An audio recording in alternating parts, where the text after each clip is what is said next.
afternoon, as we told you, as the crowd continues to file in. There's going to be a lot of red and blue here this afternoon. Obviously, those are the colors of the Giles High School Spartans. They're also the colors of the Parkview Sterling Patriots. They have sort of a royal blue and red and white. Haven't seen their football team yet, so I'm not exactly sure what their uniforms look like. They come from a long way away in Loudoun County.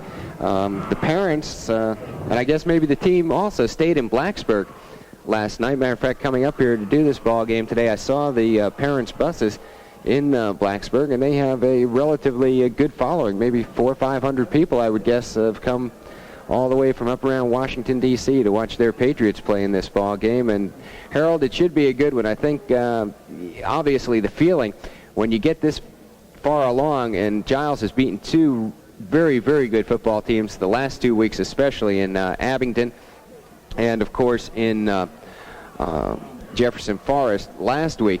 The hope is, of course, that the football team and the fans and everybody else maybe don't take this game too lightly. I don't think there's too much of a problem with the football team. They know what they're playing about, but fans sometimes can get a little bit carried away. But this Parkview Sterling Ball Club, they didn't get here in this final championship ball game on their good looks. They have to have a good football team.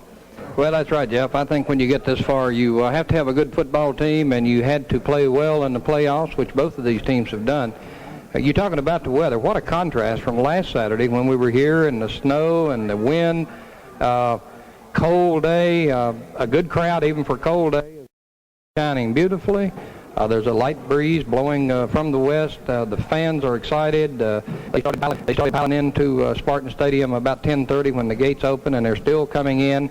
It looks like that the Spartan side, the stands are nearly filled. There are a lot of people standing on the bank as they usually do. It's a good place to see a ball game from that vantage point.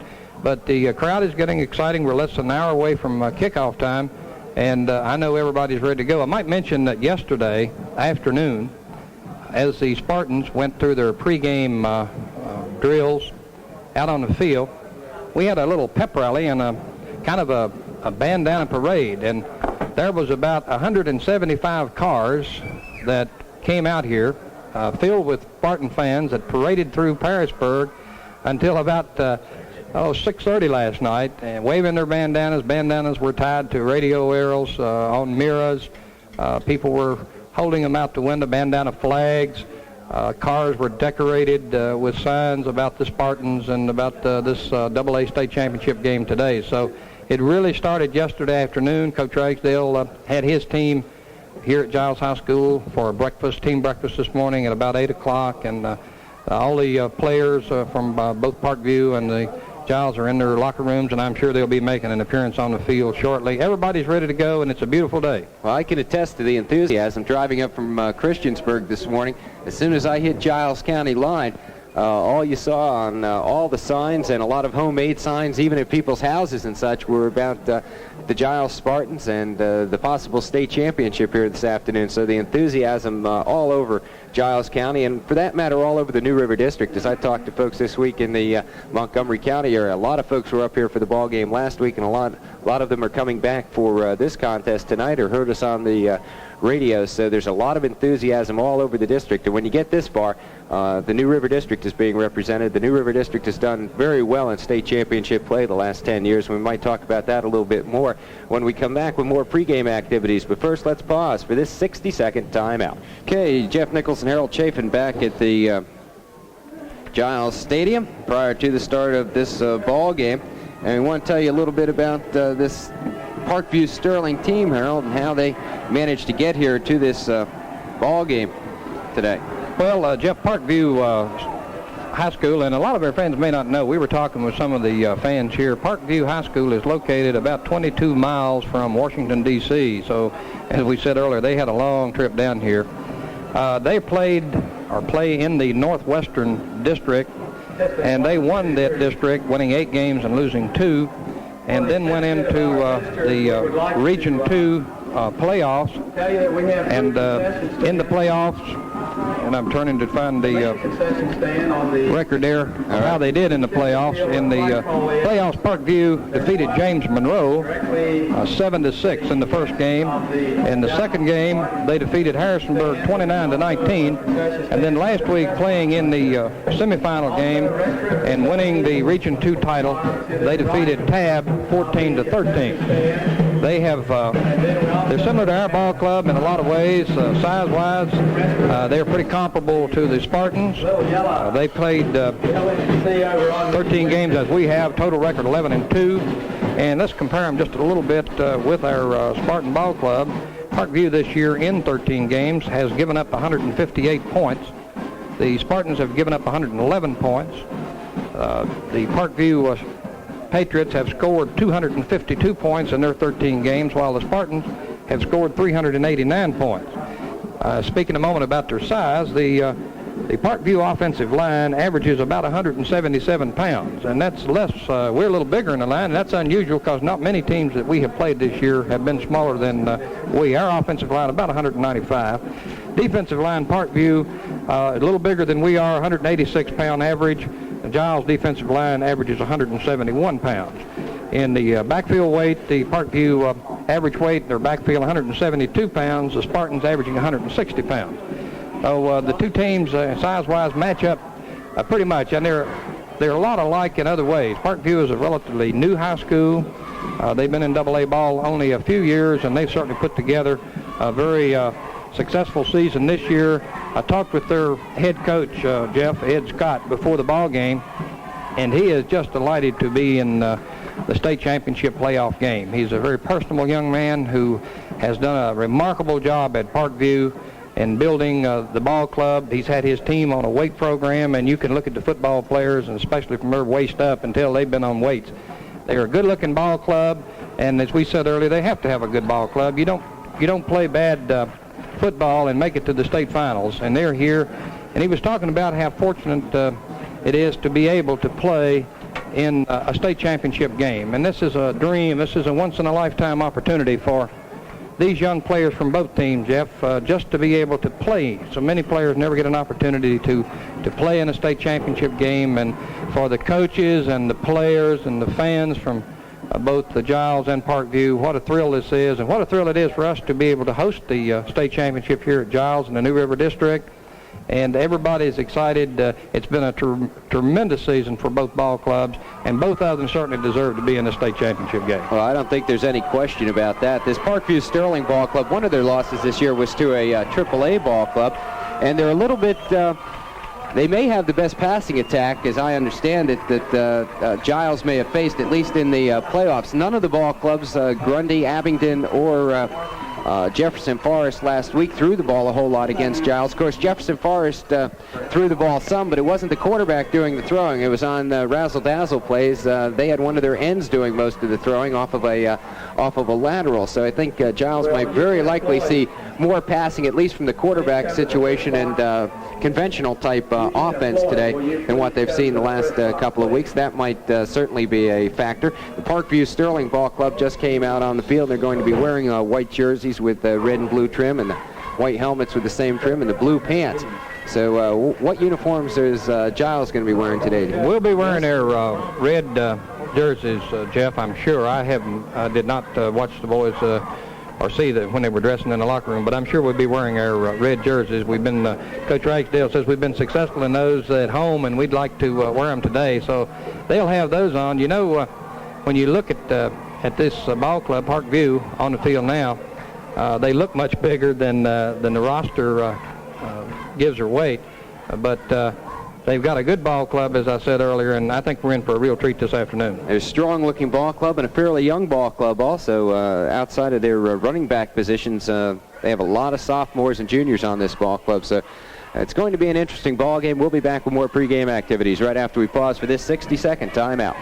Back at Spartan Stadium, and here come the Giles County Spartans out on the field, and as predicted, in their red jerseys with the white trim and the white football pants with the blue and red trim. The coaches in their red suits all coming out onto the field, and as we look across the way, we see an awful lot of red being flashed. There's going to be a lot of it today, as both teams, we said, with their basic color scheme, red, white, and blue.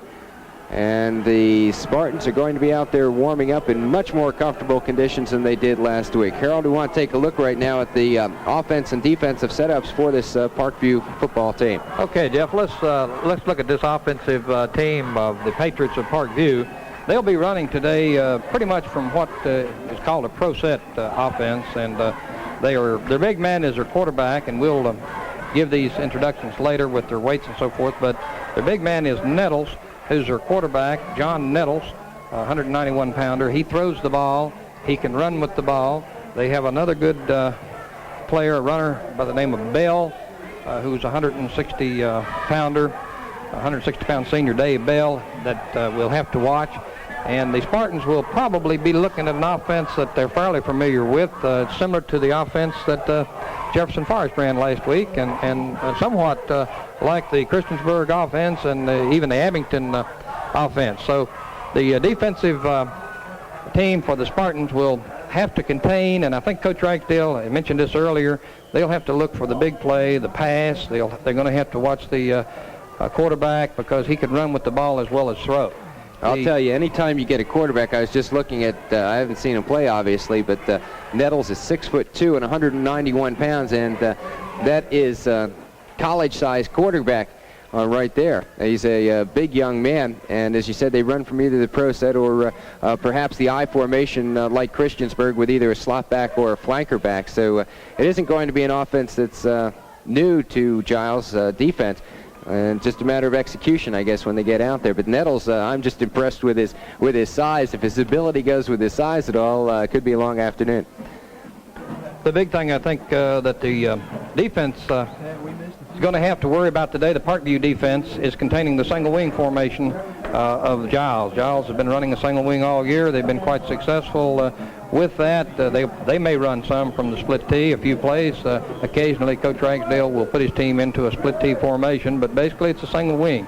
And these players and coaches from Parkview have not seen the single wing, and of course not many teams that played against Giles, except New River District teams, get a chance to see the single wing. I was going to say that's a question you don't even really have to ask coaches whether they've played against a single wing this year, because they're few and far between. In 13 years of doing high school football in the state of Virginia, I think I have seen, outside of Giles, I think I've seen the single wing run twice before, and once was by Narrows, and once by a team way up the valley called Broadway, but they didn't use it very often. So it's not an offense that you see very much anymore, and that's a big plus for Giles all the way down the line this year. I think really that Parkview, in the district they play in a pretty tough district. They were successful this year in the winning 9 ball games. They only lost 1 district game, and as you mentioned earlier, they were beaten in their opening game by AAA ball school Stonewall Jackson, who beat them 27-0. Parkview has won 3 of their last 4 games by 1 point. So they've been in some close ones, and in that semifinal game last week against Tab, if you remember what happened, Tab almost tied that ball game in the late moments. The extra point attempt, I think, hit the goalpost and bounced back onto the field. So they've been in some close ball games. They've been in some pressure ball games, and I'm sure that they'll be ready to go today. The state championship game, they can handle like playing that as well as any district game they played in, because they know what it is to play in a pressure ball game. Well, there's nothing to hold back now. This is the last game of the season, whether you win it or lose it. And obviously you like winning better than losing, so I'm sure that both teams are going to be completely up for this football game on this beautiful Saturday afternoon, and we'll be back with more pregame activities from Spartan Stadium right after we pause for this 60-second timeout. Okay, we're back at Giles Stadium as pregame activities continue.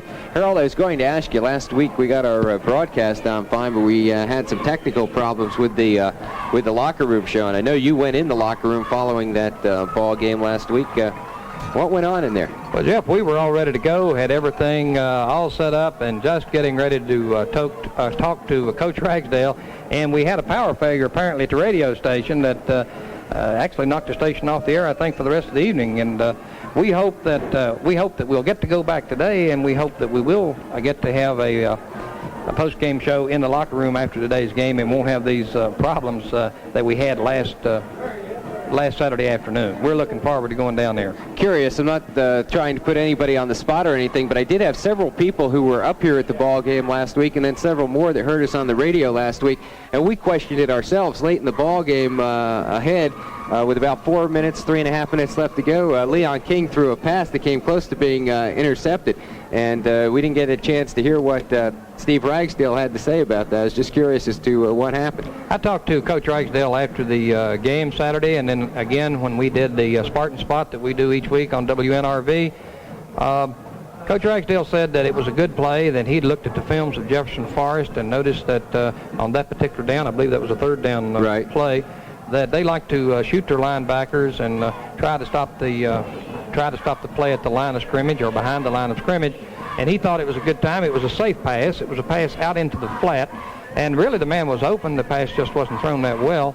But he said that was the reason that he threw the pass, and I thought it was real interesting. After the game, his father, who's been a football coach for many years, now retired, came into the locker room and told his son he had more nerve than he did, meaning himself, and throwing the ball. But Coach Ragsdale explained the reason, and he studies these game films, as I'm sure all coaches do, of the opposing team. They look at what the defenses do on various downs and what to look for. So I think, as it turned out, it turned out to be a real good call. Well, it didn't hurt anybody. Right. Well, that's about what we assumed up here. Was obviously a percentage play that Coach Ragsdale thought might be able to get away with, and with a 2-touchdown lead at the time, it was worth the chance. I told Coach Ragsdale, Jeff, that he sure made me look good on radio last week. You had just asked me what I looked for from the Spartans in the second half, and I told you nothing different. I thought we were going to run the same play, keeping the ball on the ground, putting it in there a time or two, letting Leon King carry the ball 15 or 20 times, and Coach Ragsdale kicks an onside kick.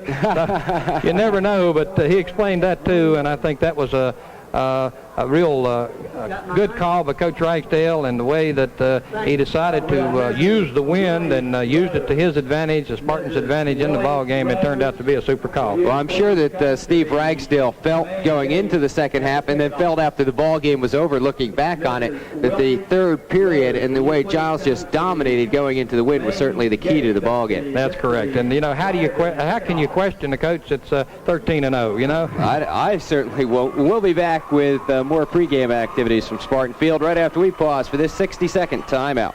Okay, Jeff Nichols along with Harold Chapin and Bob Whitehead back at Spartan Stadium. Bob, I think we have a guest here this afternoon. We sure do. We have a guy that's been working hard for the last couple of years. I was going to say the last couple of weeks, Pat.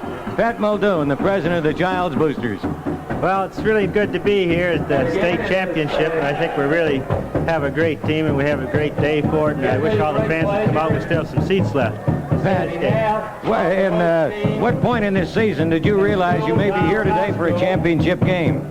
Well, I think probably after half the season was over, but we were pretty sure that we'd be here within the next couple of years last year. So, and after we beat Perry McClure, most of us were talking state championship then. Right, well, it sure is great to be here, and I know it's been a long time for all of us here in Giles County to see a AA football championship game, and it's right here today. Pat, everybody out here has done a wonderful job today. There's still plenty of room to park. We have seats here. Of course, the reason for seats here this afternoon is because Parkview Sterling could not bring all their fans down. Most of them are here, and I think there are 3 bus loads, then some who drove. But it's a 2-day trip for them, and there are just so many of them up there that love this great team of Parkview Sterlings, but they couldn't make it here. So we have a lot of room for local people if they want to come out. Right. I think a lot of people may not realize there's 106 AA teams in the state, and we have the 2 top ones here today, and it's going to be a whale of a ball game. So if you like football, you don't want to miss this game, so come on out and see it. I don't know whether Harold has anything to say to you or not. He's been one of the fellows who's been around here for many, many years waiting for this big day, too. Is there anything you'd like to ask Pat Muldoon, Harold? I know that you've worked hard, and the Booster Club has worked hard to make this a great, successful year, and the year it's been.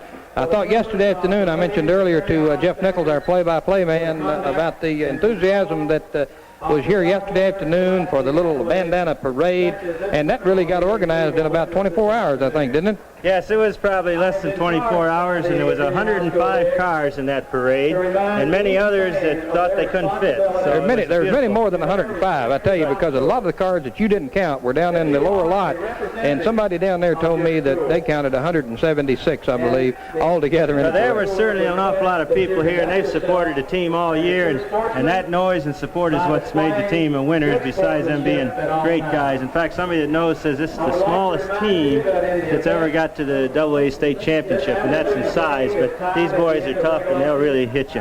Pat, is there anything planned for after today? What do the Boosters Club do now?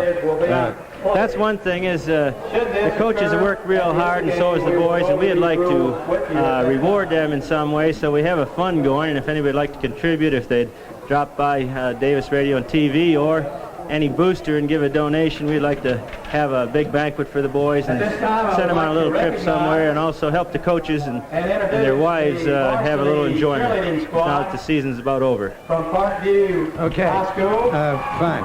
Pat, we appreciate you coming up here. I know you want to get back down there with your gang, and they're all waiting for you down there, Tommy and a bunch of them. You can see them across the field. Get over there and let's hear it, and let's swing those bandanas around. Okay, you'll hear us. Pat Muldoon.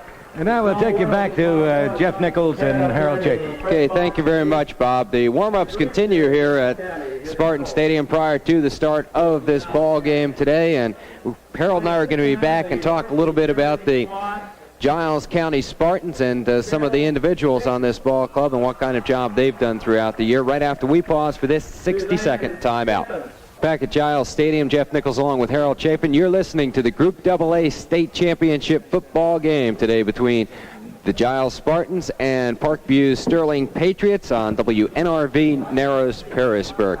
And Harold, we wanted to talk a little bit about the Spartans. We've told the folks about the Patriots, and most of the folks listening know a whole lot about the Spartans. We want to talk about some of the individuals. Okay, Jeff, what I'd like to do is mention the seniors. We've got 18 seniors on this ball club. They'll be playing their last game, and what a thrill it is for them to be playing in a state championship game. Some of these fellows you'll hear from throughout the afternoon, but some of them don't get to play that much, and I want to just mention all of them. Chuck Stone, Timmy Martin, Todd Dennis, Tim Pasofis, Steve Harrell, Charlie Mullins, Greg King, Randall Snyder, Anthony Shipman, Willie Riggs, Glenn Smith, Randy Martin, Mike Ratliff, Alvin Martin, Billy Hobbs, Greg Dent, Don Sparks, and Barry Farmer. Those are the seniors, 18 of them, that will be playing their final game here today, and as I said, you'll hear more about most of these guys during the broadcast. There's another young man that I do want to mention today, Paul McGuire. Paul McGuire, a junior, and he'll be back next year, really helped this ball club tremendously in the early part of the season, playing in the place of Timmy Martin, who injured a wrist in the Grundy scrimmage. Timmy, as a matter of fact, didn't get to play until our third game of the season at Narrows, and was used sparingly there by Coach Ragsdale. Paul McGuire stepped in at the blocking back position, replacing Timmy Martin, and did an outstanding job. When Timmy came back, Paul did not get to play that much, although he did play some defense. But he was injured, I believe, in the Roanoke Catholic game and had to have knee surgery, and he's over on the sideline with his team on crutches today, and I know that he's really rooting for these boys to pull it through and would love to be out there with them. But I wanted to mention him because he did a heck of a job for us earlier in the season. Tell you something that I think you'll find every coach and administrator that's involved with high school athletics will tell you that it's not just the 11 guys that are out on the football field. A lot of times, a lot of these young people don't get to play a whole lot, but they certainly contribute because they're in there every week in the practices. They're in there running the plays of the other teams, and they make the contribution throughout the season. And some of the ball players and younger kids and even seniors who don't get to play a whole lot certainly make a large contribution to a football team. Giles happens to be a team that has a lot of people going both ways, and they've been very fortunate this year, and that the Spartans have had very few injuries. So some people that maybe would have gotten a chance to play didn't, but they have to be ready all the time, and they have to be in their practice every week to make things go, and that's what makes a successful team. That's very true, and I think what you just said about injuries, we have been so fortunate this year in having very few injuries to our ball club. And, you know, a lot of these young guys on the Spartan team they play on special units, on the kickoff team, on the punt return team. They don't get their names in the paper. Not much is heard about them, but they're out there and they're doing the job. And the whole team, and as Coach Ragsdale has mentioned so many times, this has not been a one-man effort or two-man or three-man. This has been a total team effort that's brought the Spartans this far, and they have played so well and complemented each other so well this season. It's got to be. Anytime you get this far and have the kind of success that these two teams out here today have had, it is a complete team effort. Well, both teams continue their warm-ups down on the field. We want to invite you, if you're anywhere in the vicinity, there's still plenty of room for you to come out and watch this football game. And I hope those of you listening on the radio, both at home or in your cars or across the way in the stands, will enjoy the broadcast of this football game. And we will continue with pregame activities right after we pause for this 60-second timeout. Back at Spartan Stadium, something we alluded to a little bit earlier that I wanted to mention, and I think this is a source of pride for everyone in this area. We said the entire New River District, the entire area, has gotten behind the Giles Spartans, obviously, in this ball game, but it's not the first time that it's happened with the New River District. Group AA state championship play only goes back to 1970. The only state championship games prior to that were in AAA. That goes all the way back to 1920. But starting in 1970, both AA and single A started playing state championship ball games, having the playoff system. And since then, the team that's been most outstanding has been Southampton under Coach Wayne Cosby. This year, TAB replaced them in their region as the champion. Wayne Cosby retired before the start of the year. But Southampton has 4 times been the state champion in the state of Virginia.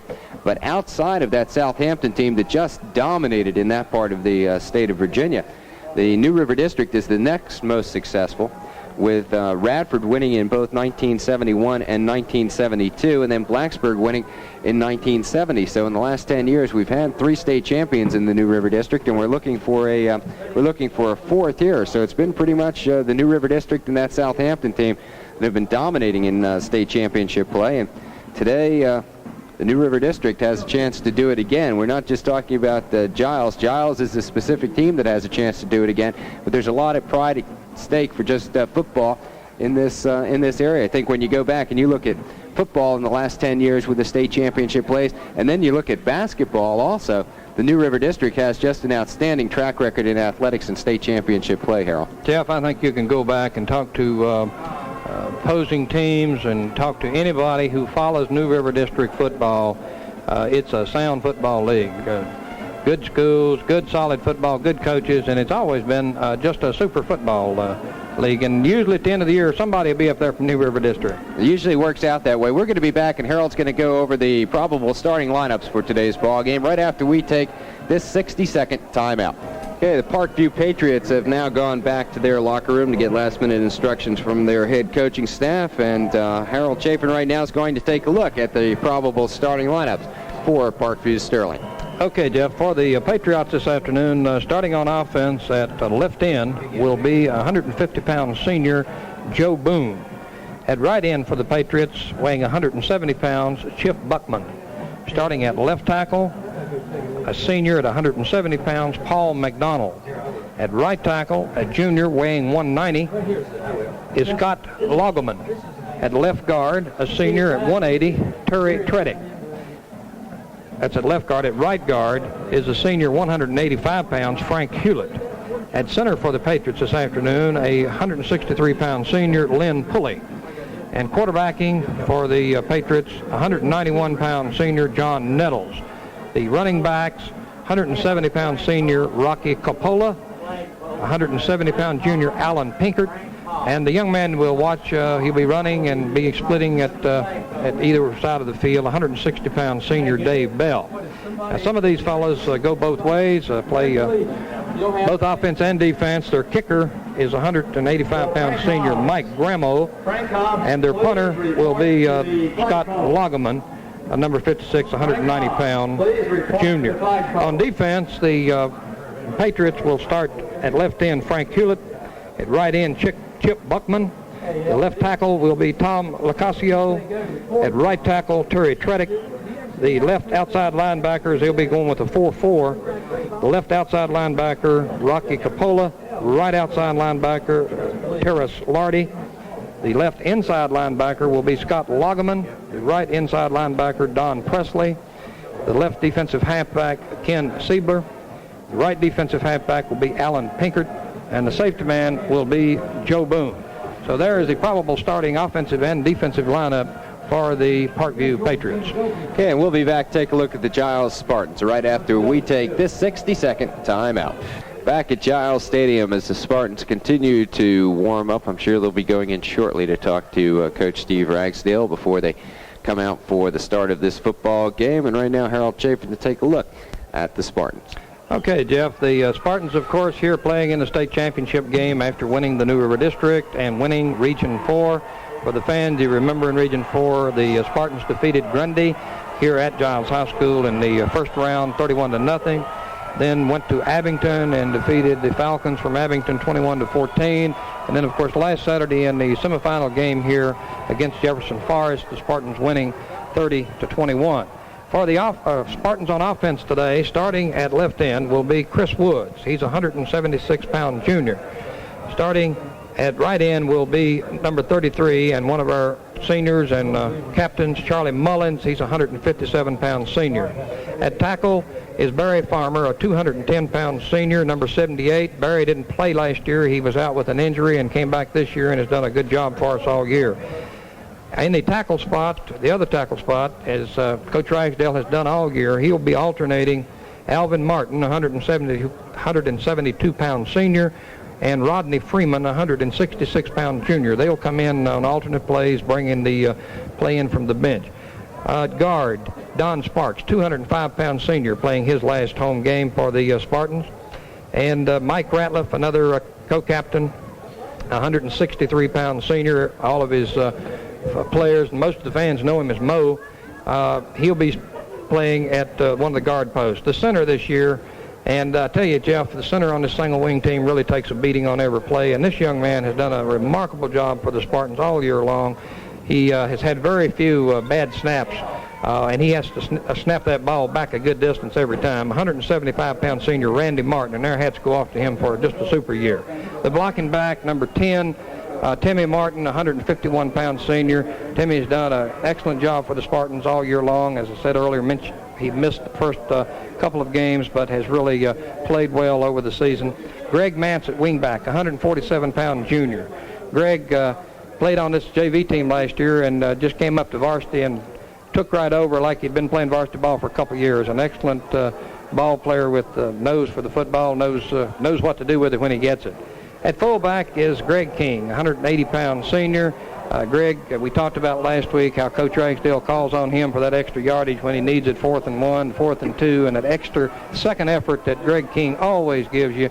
And then, of course, Leon King, 162-pound junior, who just ran wild here last Saturday in the snow and has played so well for us all year long. And a lot of people, you know, when you pick up the newspaper and you listen to the radio, you talk about Leon King. Leon King is the first guy, I understand, when he gets back to the huddle, that thanks Don Sparks or compliments Don Sparks or Mike Ratliff or Barry Farmer, whoever, for the exceptional block that they threw for him to spring him loose. So this is a total team effort. It's always the running backs, it seems, that receive all the press and publicity, but it's also the running backs in almost every occasion that are first to recognize their linemen, because without them, they'd never get the job done. I know O.J. Simpson, when he had that tremendous year, rushed for over 2,000 yards for the Buffalo Bills. His offensive linemen that year not only did well as far as their playoffs and everything, but they also did well financially because of O.J. Simpson. So it goes hand in hand, and they each complement each other. Okay, both teams are now back in their locker rooms getting their final instructions prior to the start of the ball game. We're about 15 minutes away from kickoff. We're going to come back and tell you what happens in case of a tie this afternoon, and about the defense, of course, for Giles Spartans right after we pause for this 60-second timeout.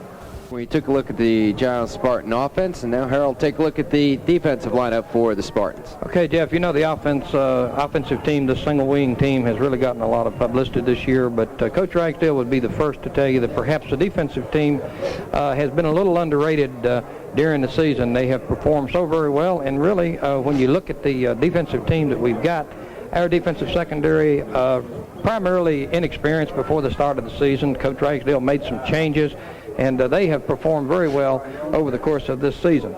Chuck Stone, number 5, defensive end, 155-pound senior, played a remarkable defensive games for us during this year. Charlie Mullins, the other defensive end, and Charlie was a guy that played linebacker last year. Coach Ragsdale moved him from that position to defensive end, and he has done very well.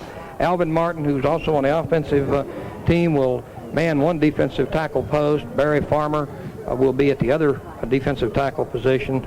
And the nose guard, number 21, Cecil Austin. I know you saw Cecil last week. He's not that big, 169-pound junior, but he is so quick, and he has made so many fine plays for the Spartans this year.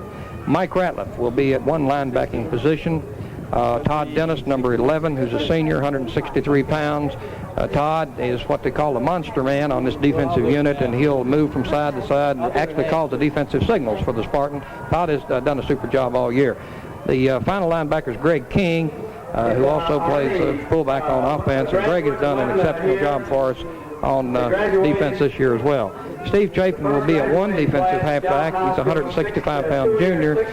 Steve was moved to defensive halfback this year. He played linebacker last year, a new position for him with no experience, as well as the other men in the secondary, but he's performed very well this year also. Greg Mance, 147-pound junior, will be at the other defensive back post. We talked about Greg earlier. And then Mark Chapman, 155-pound junior, who's just been a super safety man for us all year long. He's really pulled down some passes when we needed him, and he has handled that safety position very well all year long. Our kickers, Bobby Muncie will be doing the kicking for us today, kicking off, and will be attempting the extra points. And the punter will be Steve Chafin. So that's a look at the defensive and kicking team. Okay, you say the defense is important. The offense scored 380-some-odd points this year, but if the defense had let up 400 and some odd, you wouldn't have had a winning season. That's correct. The defensive team did a real good job, only gave up 111 points in 13 ball games. That makes a big difference. We'll be back with more pregame activities from Giles Stadium right after we pause for this timeout. Spartans are coming back out onto the field, and we knew it about 60 seconds ago as the stands across the way, all the folks there, Giles Spartan fans, stood up and started cheering, and even though we couldn't see the ball players at that time, we knew that the Spartans were coming back out on the field, and Parkview Sterling will be coming out on the field momentarily. And once again, just a beautiful, perfect afternoon. You like to see this for any ball game that has this importance, Harold, and that neither team is going to be bothered with a wet football, overly bothered with the wind. The wind should not be a factor, although we do have a breeze blowing this afternoon. Will not be the kind of factor that it was last week, certainly. It's not going to be too cold to handle the football, yet it's not going to be so hot that people are going to be getting cramps and that sort of thing. So you got to say this is an absolutely perfect football afternoon. Couldn't be better, Jeff, and it's also a perfect afternoon for the fans. They have followed this team all year, the Spartan team, and I'm sure the Parkview fans have too, and it's got to be just great for them to be able to sit out in this kind of weather, especially those who were here last Saturday in that absolutely miserable weather. I believe the Parkview team is now coming onto the field too, and we can hear the fans down directly below us, and here they come onto the field, as you said earlier, wearing their white jerseys. And I'd like to recognize the starting lineup. The public address announcer here is getting ready to introduce, and I believe he's going to introduce the defensive team for the Spartan. The Patriots will not run onto the field individually. They have been introduced by the public address announcer already. And so 4 months ago today, Jeff, August the 6th, football practice started, and most of these guys, it's been a long season. But I'm sure that they feel it's been well worth it, and the payoff is today. 14 weeks. This will be the 14th game for these two teams, and that's a long season when you start talking about high school football. And a lot of time and a lot of energy and a lot of strain has been put into this season, and it'll culminate for both teams here this afternoon at Spartan Stadium as the Giles Spartans are being introduced right now to the crowd. The Parkview Patriots down on the sidelines going through their various warm-up drills, and I got to tell you, the Parkview looks like they're a fired-up football team. And you were saying earlier, close up, even from a distance, but close up, they look much bigger than what their weights are listed at. They really do. They're a good-looking ball team, and as you say, I'm sure they're fired up and ready to play ball. I can't help but notice that Spartan crowd across the way when they stood up as our Spartans came onto the field. It's just a sea of red and blue over there. Bandanas waving, the red and blue. It's very colorful. It's a beautiful afternoon. Everything's just about ready, and we are about 5 or 6 minutes away is all from kickoff in this Group AA State Championship football game. We'll be back with more after we pause for this 60-second timeout. As soon as the introductions for the Giles Spartans are completed, we'll be having the co-captains meeting out at the center of the field with the officials for today's ball game. And we'll be giving you those officials here momentarily. Let's see who we have today. The referee is Jack Hawks, the umpire Alan Abel, the head linesman is Lewis Callahan, the field judge Alan Schlegel, the back judge is Mike Smith, and the clock operator is Bruce Frazier for this ball game. And this is the Super Bowl of high school football for these officials. Also, we want to mention to you what the tiebreaker procedure will be in case this ball game ended regulation in tie. And we saw it last week in the Group AAA semifinal game with Northside down in Roanoke. It went double overtime. They had 7-7 tie at the end of regulation. At the end of the first overtime period, or tie-breaking period, it wound up 14-14, and then Northside lost in the third period. What happens is, at the end of the ball game, if it ends in a tie, they will have the visiting team call the toss, and then depending on who wins, they have the option of either getting the ball or defending the ball. And when you take the ball, the offensive team will start at the 10-yard line. They'll be given 4 downs to score in some way, shape, or form. And then the ball will revert to the other team, and they will get 4 downs. And if one team scores a field goal, the other team scores a touchdown, the team coming out ahead at the end of those 4 downs wins. If you both score touchdowns like in that Northside game last week, then you go back and do it all over again. You can play any number of periods until you wind up with a winner. So that's how this ball game will be decided if it does by chance end in a tie this afternoon. We'll be back with more pregame activities. Let's pause now for this 60-second. Oh, okay, we will hold it here momentarily as we are going to be having the invocation for today and the national anthem be coming up momentarily. Okay, the invocation for today. Let us pray. Dear God, we thank you for this beautiful day and the many blessings you have given us. We are thankful for this final championship game today. Help us to go through it with the same school spirit and good sportsmanship that has been shown in the past. Lord, we bless the efforts of the many people who have worked so hard to make this game possible. The teams, coaches, managers, directors, fans, and all others. We ask that during the game today that you would keep all the players from harm and injury, and please help us all to return to our home safely. These things we ask in Jesus' name. Amen.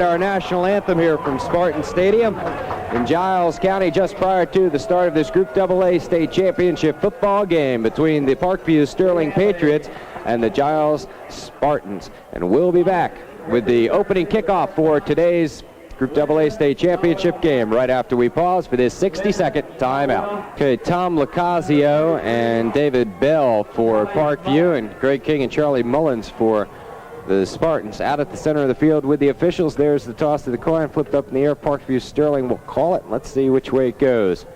So the official picks the coin up off the field, talking to both teams now.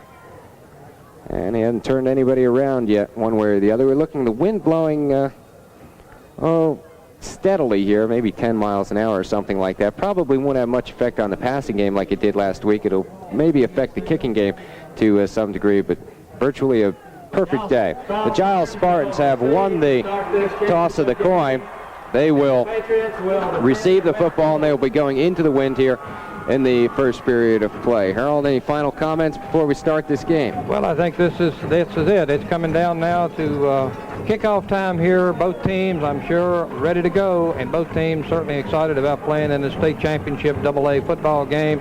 Beautiful day, as we've mentioned, and I tell you, there are a lot of people here. If you look around this stadium, the hillside, people standing, they're sitting on the hill, they're up near the scoreboard, and I don't know how many people we got, but there appears to be no empty seats on the Giles side. There are probably some seats over here on this side, but very few over here. So there's a good crowd here for this beautiful game. And Jeff Nichols, it's a pleasure to have you with us to do our play-by-play.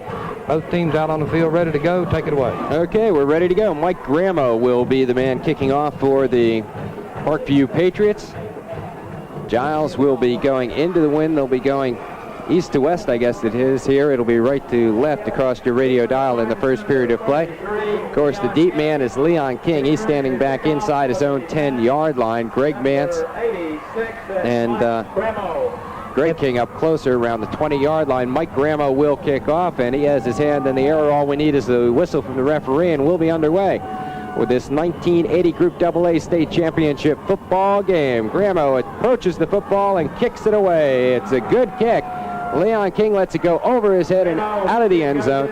So with the wind, Parkview Sterling puts the opening kickoff through the end zone, and Giles will be taking over at their own 20-yard line. Okay, and Timmy Martin, Greg King, Leon King, and Greg Mance will be in the backfield with Randy Martin at center, and taking over the first possession here on the 20-yard line.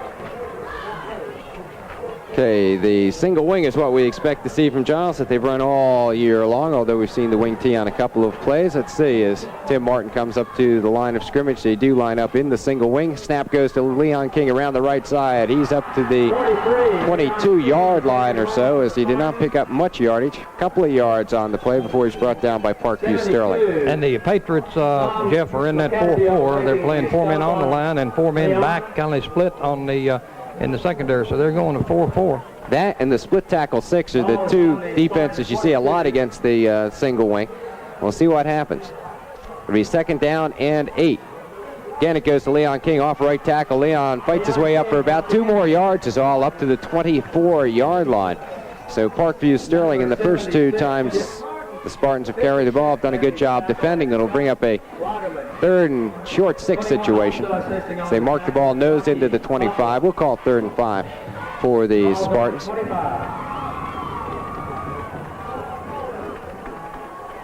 Timmy Martin calls the signals. He goes to Leon King. He gives it to Greg Mance back inside. Mance in the clear at the 30, and he makes the 30-yard line for the first down.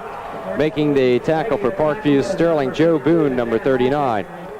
Well, that was the reverse, Jeff, that we've seen, and just enough yardage for that first down, and a big hole opened up on that left side of that offensive line for the Spartans. There was a much bigger hole for Greg Mance on that inside trap play, or reverse as you call it, than there has been most of the time this year. And right away, the Parkview Sterling Patriots have called a timeout with still 10:54 remaining in the first quarter of play. No score in the ball game. We'll be back after we pause for this 30-second timeout. Sort of unusual. Coach may have seen something there. Ed Scott very early. We've only played a minute in the ball game. Giles picked up a first down, and so far the Parkview Sterling defense has done a pretty good job containing the running game, but he must have seen something he didn't like at all on that inside reverse play back to Mance, because he called timeout immediately and called his defensive captain over to the sideline. He also called one of the officials over, Jeff, and talked to him for a little bit, so apparently he did see something that he didn't like too much. Okay, the first down of the ball game for the Spartans. They have the ball at their own 30-yard line, and we're set to go after the timeout. Still the 4-4 for Parkview Sterling. It goes to Greg King this time. He goes straight ahead for a yard, and that is all. He just put his head down and got buried at the line of scrimmage, making the tackle Don Presley, number 85 for Parkview Sterling. Well, that defensive line really closed in on Greg King that time, and he got a little bit of yardage, but very little. Well, playing the 4-4, the middle of the line is going to be very tough to run today, because they're going to have 8 people packed up in the middle of the line. Okay, we're set to go. It goes to Greg King. He gives it back to Timmy Martin around the right side to Leon King. He's up over the 35 to perhaps the 39-yard line. be short of a first down by a little over a yard. And a good block over there, 2 good blocks as a matter of fact. Don Sparks, number 77, throwing a block down about the 34-yard line, and then Mike Ratliff also giving him another block to help him get about 3 more yards. Okay, another big play. It'll be third down and about 1.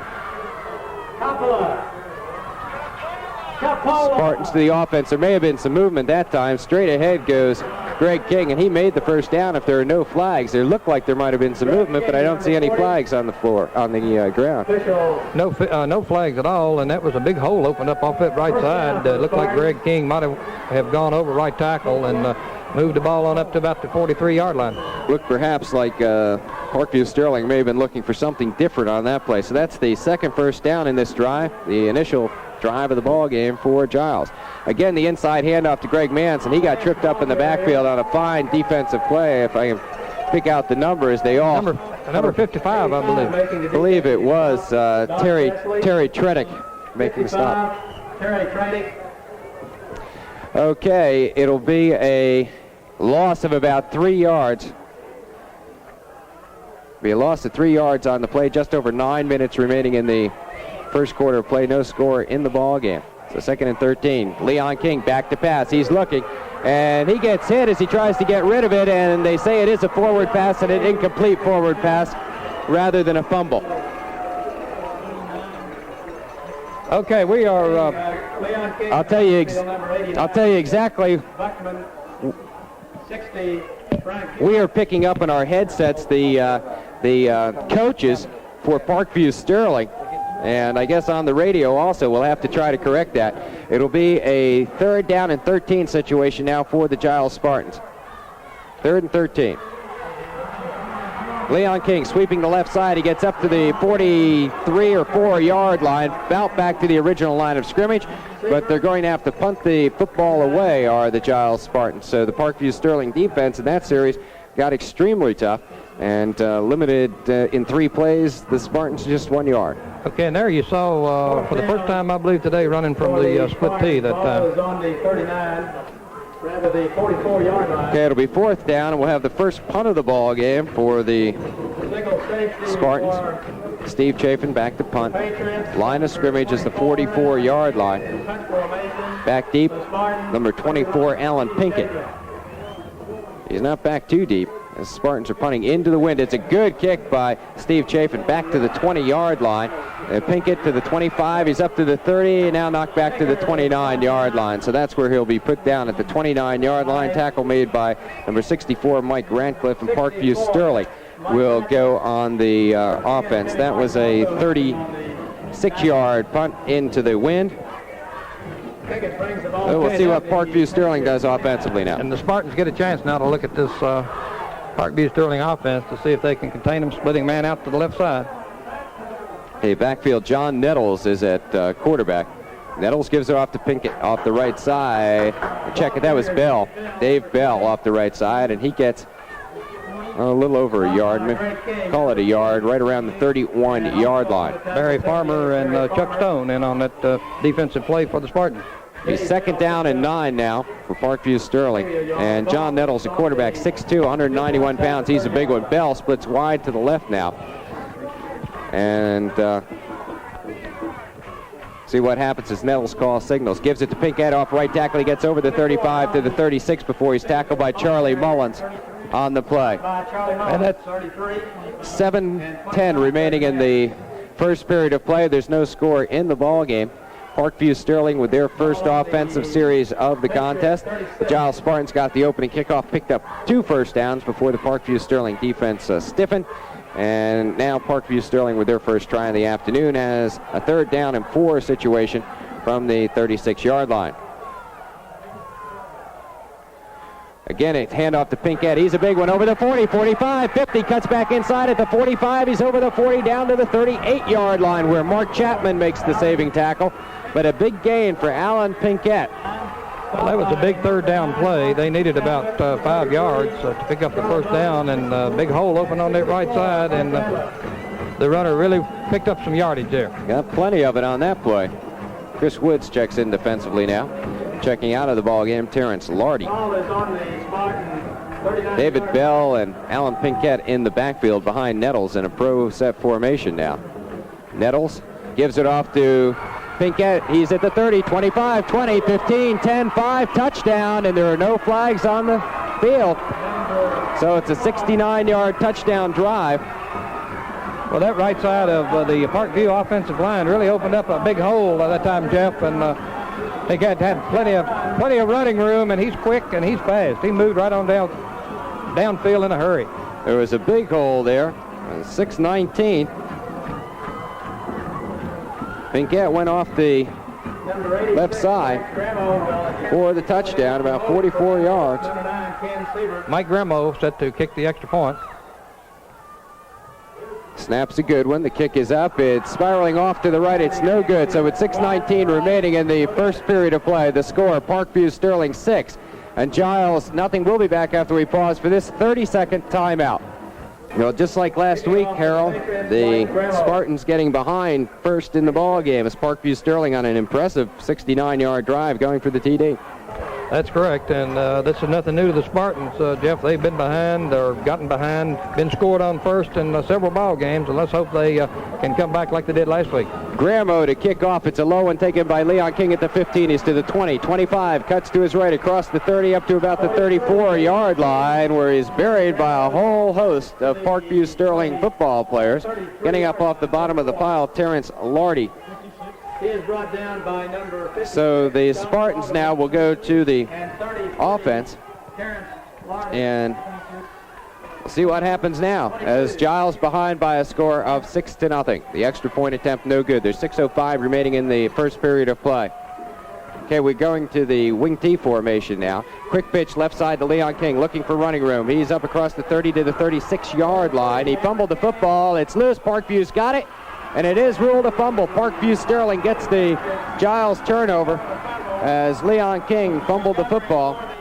Well, that's something we haven't seen much this year, Jeff. Fumbles. The Spartans have been fortunate enough to hang on to that football, and when we have lost it, we've been able to recover our own. But that time, Parkview was right on top of it, and they're getting a big break here early in the ball game. They lead 6-0, and they have the football now in great field position at the 39-yard line of Giles. Let's see what happens. Dave Bell splits to the left side.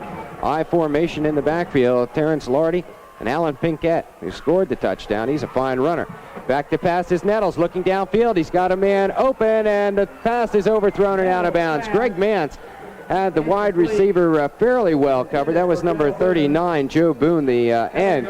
But there was some room between the defender and the man going down for the pass. A perfectly thrown pass probably could have been completed. It was just overthrown a bit. Well, here but we saw Nettles really let it fly. Here again, Parkview is living up to the reputation, the big play. They didn't waste any time. They were going for the long play here in a hurry. Well, they got some horses in there. Pinkett looks bigger than 5'10", 170 pounds. He's done a super job so far. I formation in the backfield behind Nettles, 2nd down and 10. Nettles gives it to his up man, Pinkett. He's across the 30, 35. Down inside the 30, rather, to the 28-yard line. And it's going to be enough, I believe, for the first down, which would be the 3rd first down for Parkview. And that offensive line of Parkview on the right side is really moving our defense off the line. That's where they're doing it right now. Coming off in a hurry. We said their offensive line was not that big, or at least not that heavy, but they look plenty big, and they're doing the job right now. Nettles calling signals. Nettles, quarterback sneak play. He's over the 20, 15, and he's taken down at the 15-yard line. And again, the sort of unusual play you don't expect to see is pulled off as they're going to mark it now at the 16-yard line. Well, and that'll be enough for another first. That's a big play, and kind of a sneaky play. I don't think our defense was looking for that at all. And Greg King almost had him at the line of scrimmage, but he got away. Okay, it'll be 1st and 10 from the 16-yard line of Giles for Parkview Sterling. They lead 6-0. And off to Pinkett. He hurdles the right side and got maybe a yard as Greg King brought him down. But lots of folks had that one, including Chuck Stone, had that one tied up at the line of scrimmage. No gain on the play. It'll be 2nd down and 10 from the Giles 16 for Parkview Sterling. 4.5 minutes remaining in the first quarter of play. 44-yard run by Pinkett was the score by Parkview Sterling. Now we have a split backfield with Bell and Lardy behind Nettles. They give it to Bell off the left side, and he gets nothing. He was hit immediately at the line of scrimmage by Charlie Mullins, I believe. That was yes, Charlie. it is. So it'll be a 3rd and 10 from the 16 as 2 straight running plays have gained nothing for the Patriots. The Spartans need desperately now to halt this drive. They can't afford to let Parkview score here. They need to stop them. Need to keep it off the board. Coming in with a play from the sidelines, Rocky Coppola. And he gives it to big John Nettles, the quarterback. Let's see if they put it up in the air. They've thrown just one pass. It was incomplete.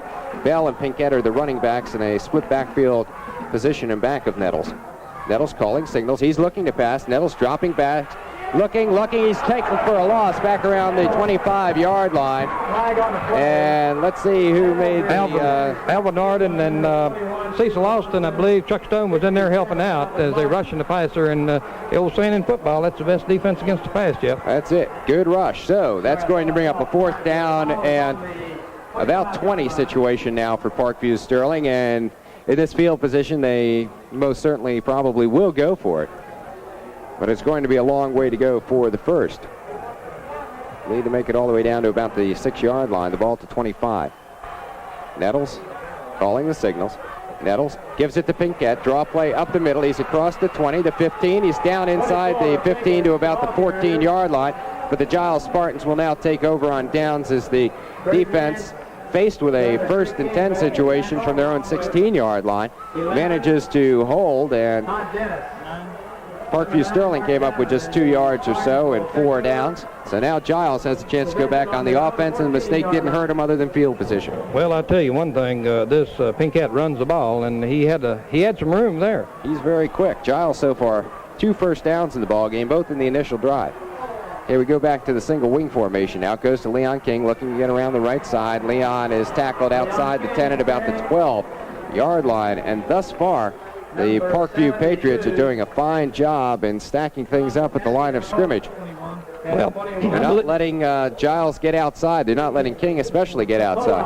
I think they're really keen on Leon King right now, especially on that play over tackle, and so far they've been very successful on that.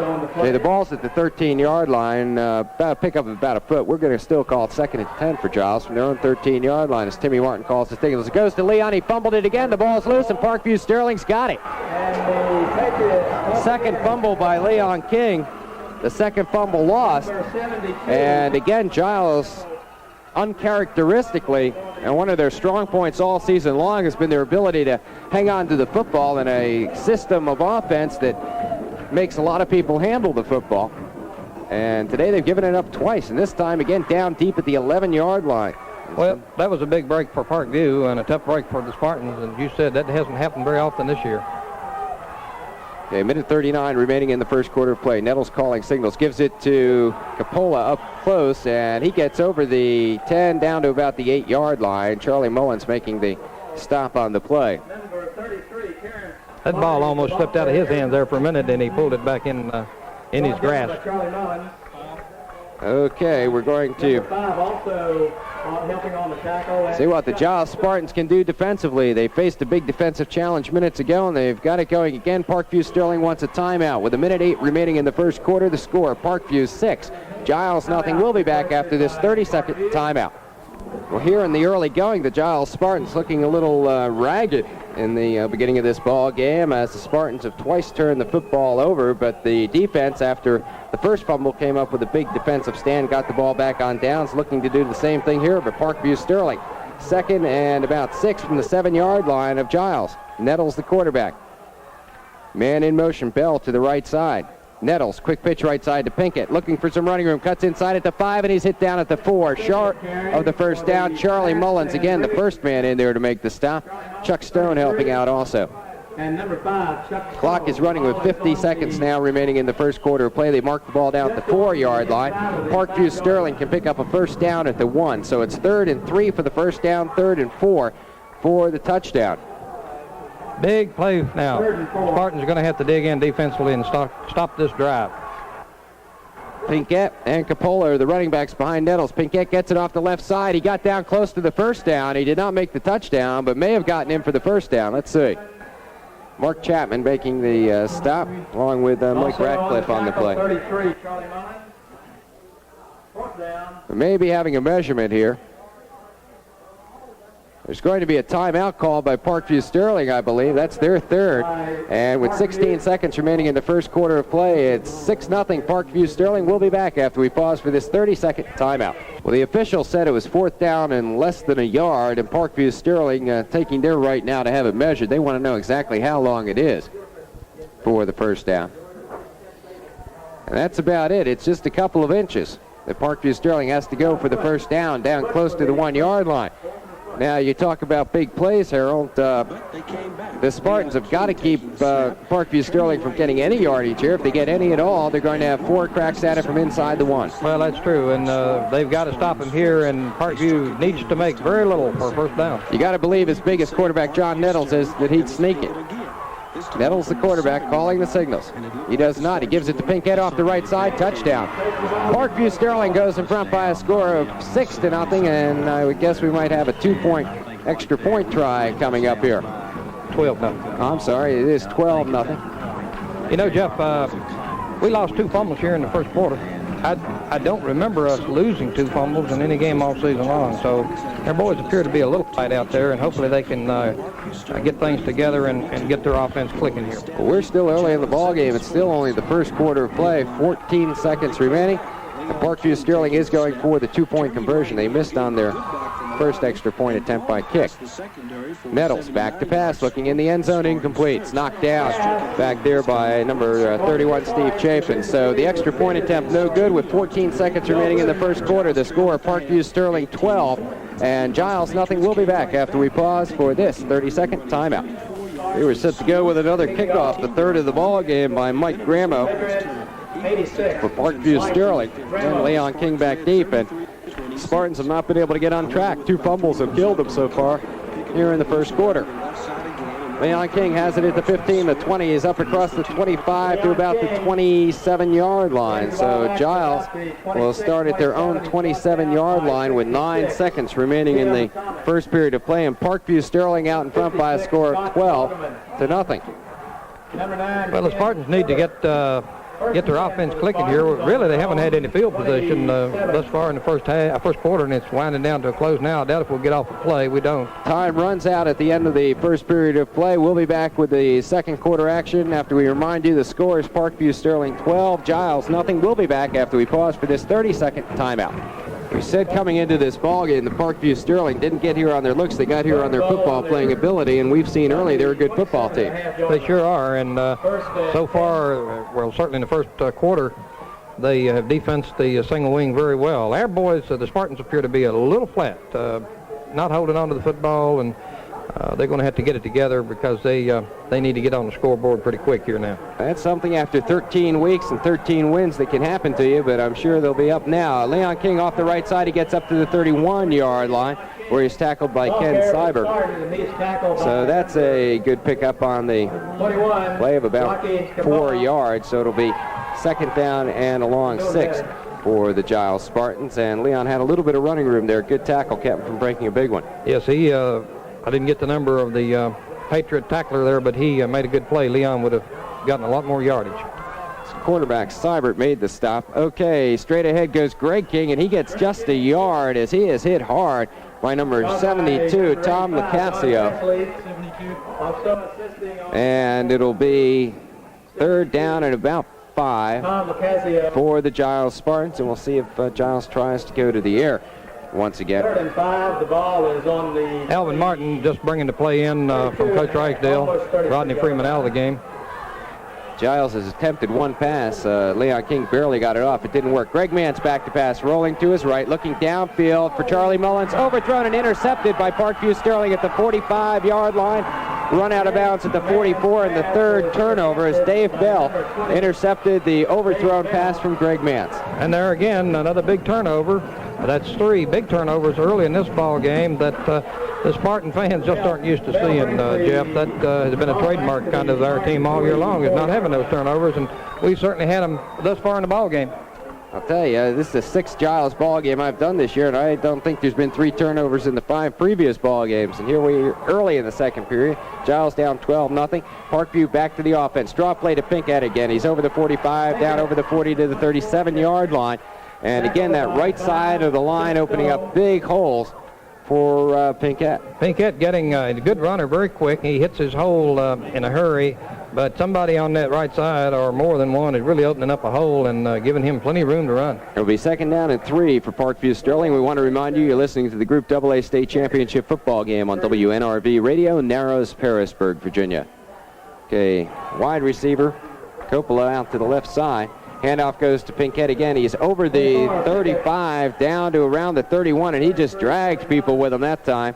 Chuck Stone and Charlie Mullins, Greg King, all of them in on the stop, but he just barreled forward. He's powerful, 170 pounds. He sure is, and he got enough for a first down, and they have been able to run on us pretty much at will so far in the ball game. 6 first downs now for Parkview Sterling. 10 minutes remaining in the first half of play. It's 12-0 Parkview in front. 44-yard touchdown run and a 1-yard touchdown run by Alan Pinkett.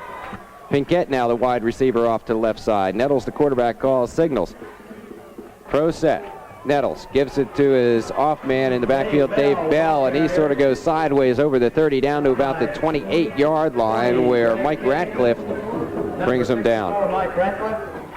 9.5 minutes and the clock is running, and Parkview Sterling thus far has dominated this football game. They have taken all 3 of their timeouts for the first half, but right now that's of no major concern to them as they're up by 2 touchdowns. And they're driving once again. They're faced now with a 2nd and 8 situation from the 29-yard line of Giles.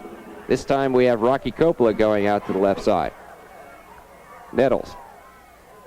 On a keeper, Nettles around the right side, looking for the sideline as he goes out of bounds around the 24-yard line. He's bumped out of bounds. Okay, that what we were talking about earlier with the quarterback Nettles.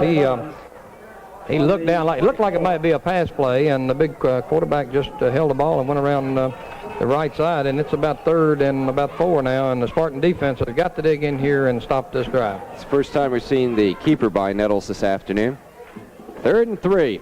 Parkview Sterling, and they're down in territory where they'll probably go for it on 4th if they don't make it here. I formation. Slot back. Might have been some movement. Quick pitch back to Coppola. He's over the 25, the 20, the 15. He's dragged down from behind by Mark Chapman at the 7. But Rocky Coppola picks up the first down and then some. And Mark Chapman a little slow in getting up in the defensive secondary. Nettles gives it to Pinkett off the right side. He's in, standing up. Nobody even touched him. Again, a huge hole off the right side. And now things getting rather serious as with 8:07 remaining in the first half of play. Parkview Sterling has now gone in front by a score of 18-0. Alan Pinkett has scored all 3 touchdowns. And again, I'm sure Parkview is going to be going for the 2-point conversion.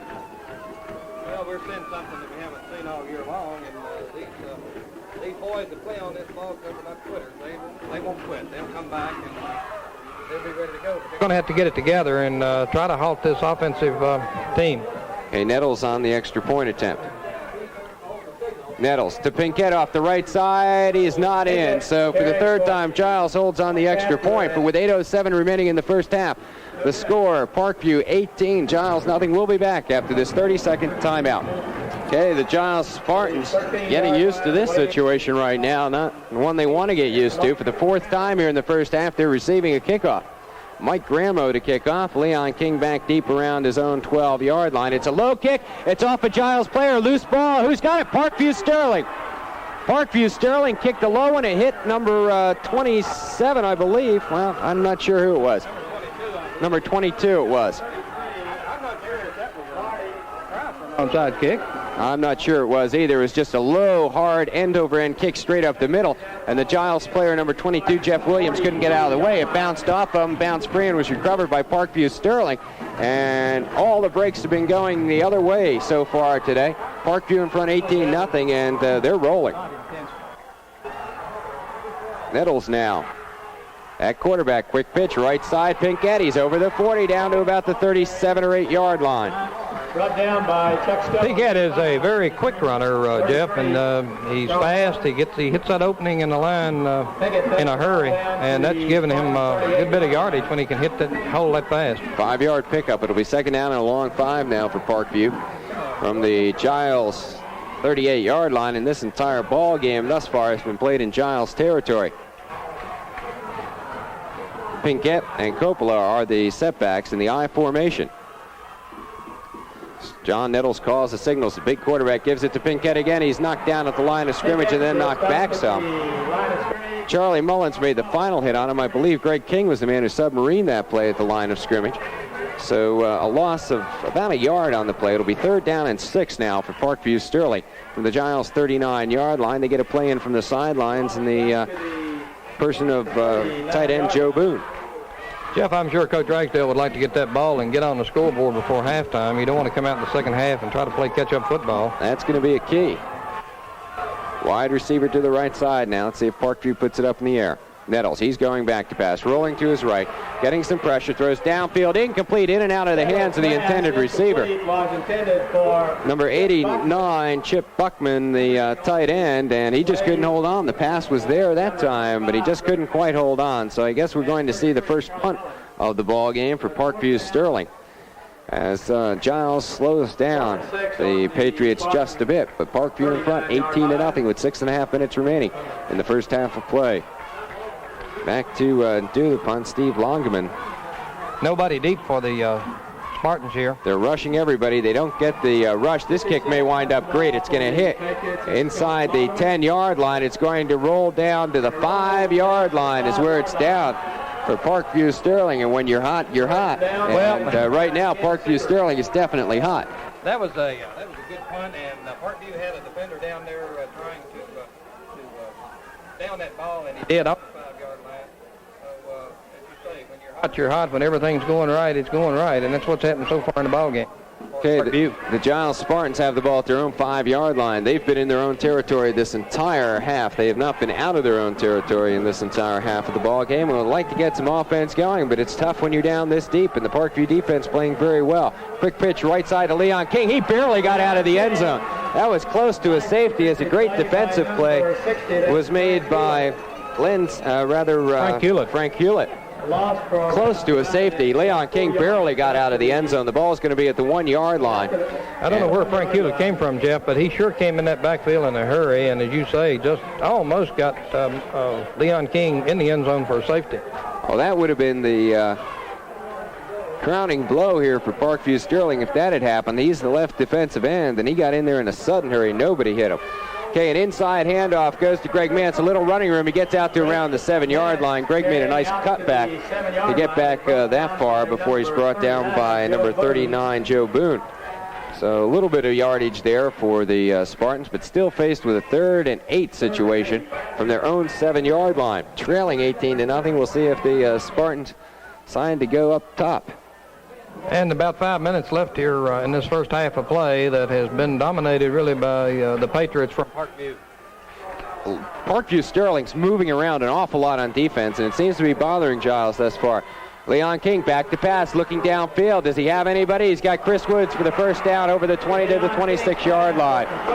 So that's the first complete pass of the night for the Giles Spartans, or the afternoon. The 3rd first down, and the best offensive play that Giles has had. And that was a big play, Jeff, because it got Giles out from deep in their own territory out to about the 26, 27-yard line, and Leon had some time to throw, so somebody was doing some blocking in that line for the Spartans because he had plenty of time back there to throw the ball. That was the key to the success of that play, because Leon was standing in his end zone and he needed some time.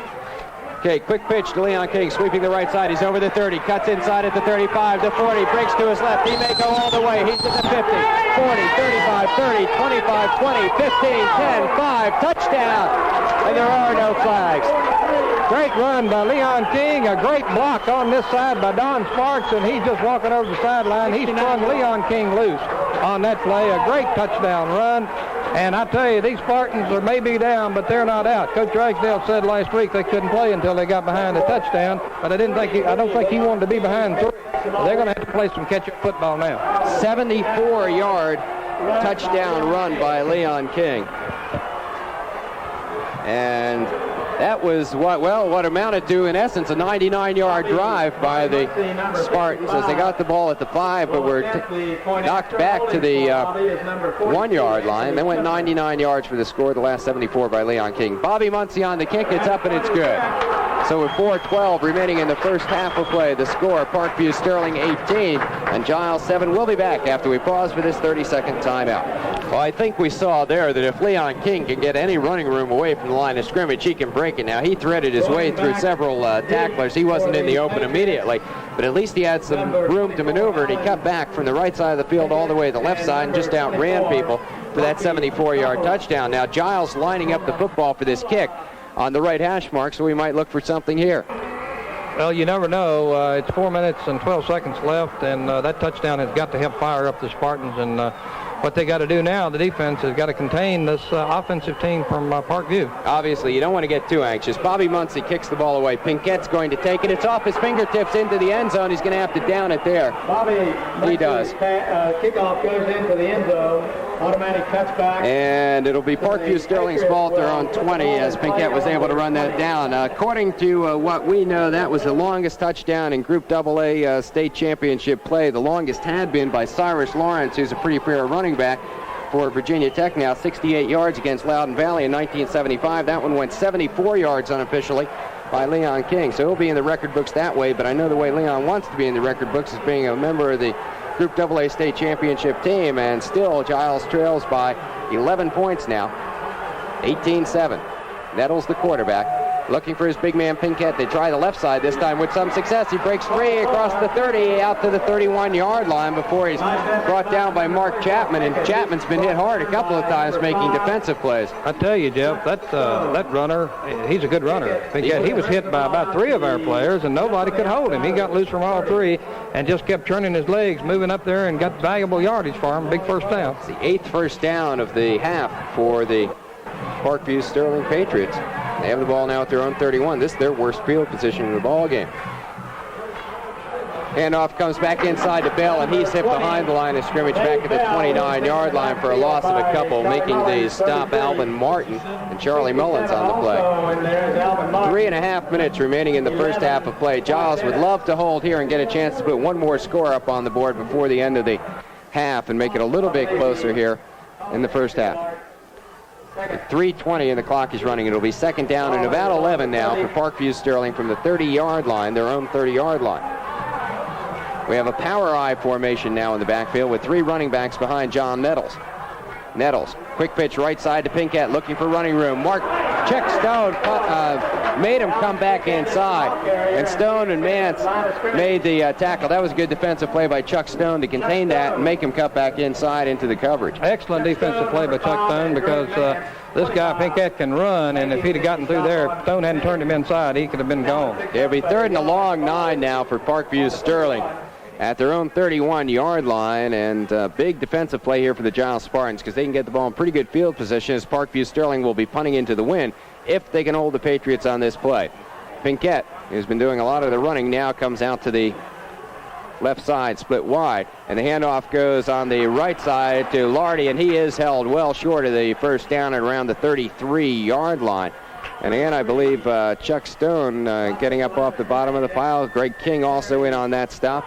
So the defense here the last couple of times is stiffened for Giles, and they're certainly back in this ball game, trailing 18-7. Should get fair field position now with 2:20 remaining in the first half. Right, and they've called timeout, Jeff, stopping that clock and giving them an opportunity to use up this 2 minutes and 20 seconds and try to get on the scoreboard again. And I see Leon King is coming in deep.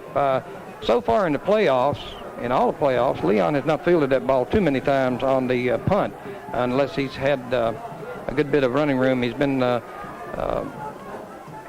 too anxious to take the ball, just let it go, but we may look for him to try to field the ball here and move it on downfield, because the Spartans need to get on the scoreboard again here before half. And any chance you have that Leon King on a low punt perhaps into the wind could get his hands on the football with a little bit of running room, there's a good chance of getting something good out of it. It's a high snap. The kick has gotten away, almost blocked by Chuck Stone. It's a high punt. Leon lets it bounce, and it bounces straight up in the air. It will be bound at the 37-yard line by the Patriots. So Giles with a good field position and 2:12 remaining in the first half of play, be able to go on the offense. Giles ready to go on the offense now, and I'm sure Coach Ragsdale would love to get on that scoreboard one more time before half and come out here in the second half only trailing by a touchdown, because the Spartans, as we said last week, are a good second half ball club. Okay, Giles to the offense. It goes to Greg King, to Martin, back to Leon King on the right side. He cuts it back inside at the 40. He's over the 45-yard line. So it's just short of a first down. Well, they may even measure. It might be close enough to measure. About a 10-yard pickup. It's 18-7 Parkview Sterling, and we'll pause for this 30-second timeout. Okay, it was the first down by inches, so at the 46-yard line now of Parkview Sterling, Giles has the football. Greg King off the right side, crosses the 50 down to the 47-yard line, where he's stopped by Kenny Cyber. That was the old buck lateral series where the ball is snapped to the fullback and goes in. He goes into the line, fakes the ball to the blocking back, and the blocking back turns, fakes a pitch out to Leon King. You hope to get the defensive line moving towards that side and open it up for the fullback down the middle. Good 8-yard pickup for Greg King, his best of the day so far. It goes to Greg King, or Leon King rather, straight up the middle over the 40 down close to the 35-yard line. They're going to mark it at the 36. That time it went directly to Leon King, and he went straight up the middle. Another big first down, and the important thing, it stops the clock here. A minute and 12 seconds left to play. Stop it momentarily. Giles, I believe, has 2 first downs left. Now the clock will start running again after they move the chains. A minute remaining in the first half of play. Goes to Leon King. King demands. Mance looking to pass. He's being chased. Great block in the defensive secondary by Greg King.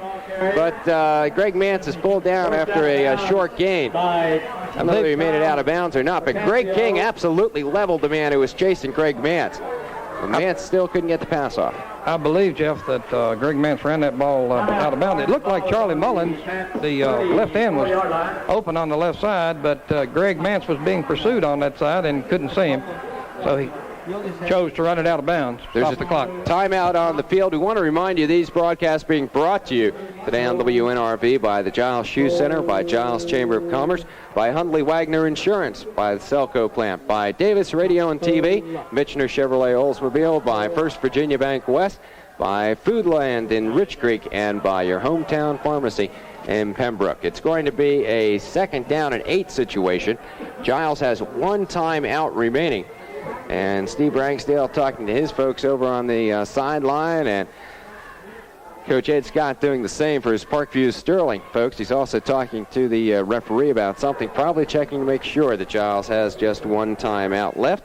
And we're faced with a situation now where we may see the Spartans put the football up in the air. There's just 52 seconds left to go. They want to get some points here if they possibly can. It's a lot easier going into the locker room down by 4 or 5 or maybe even 3 points if you get the TD and the 2-point conversion than it is being down by 11. Okay, we're about ready to go. 52 seconds remaining in the first half of play. Giles at the Parkview Sterling 38-yard line. They have second down and 8 to go. Goes to Leon King. Leon King fakes the handoff, goes straight up the middle down to the 30-yard line, and we may see another timeout right here.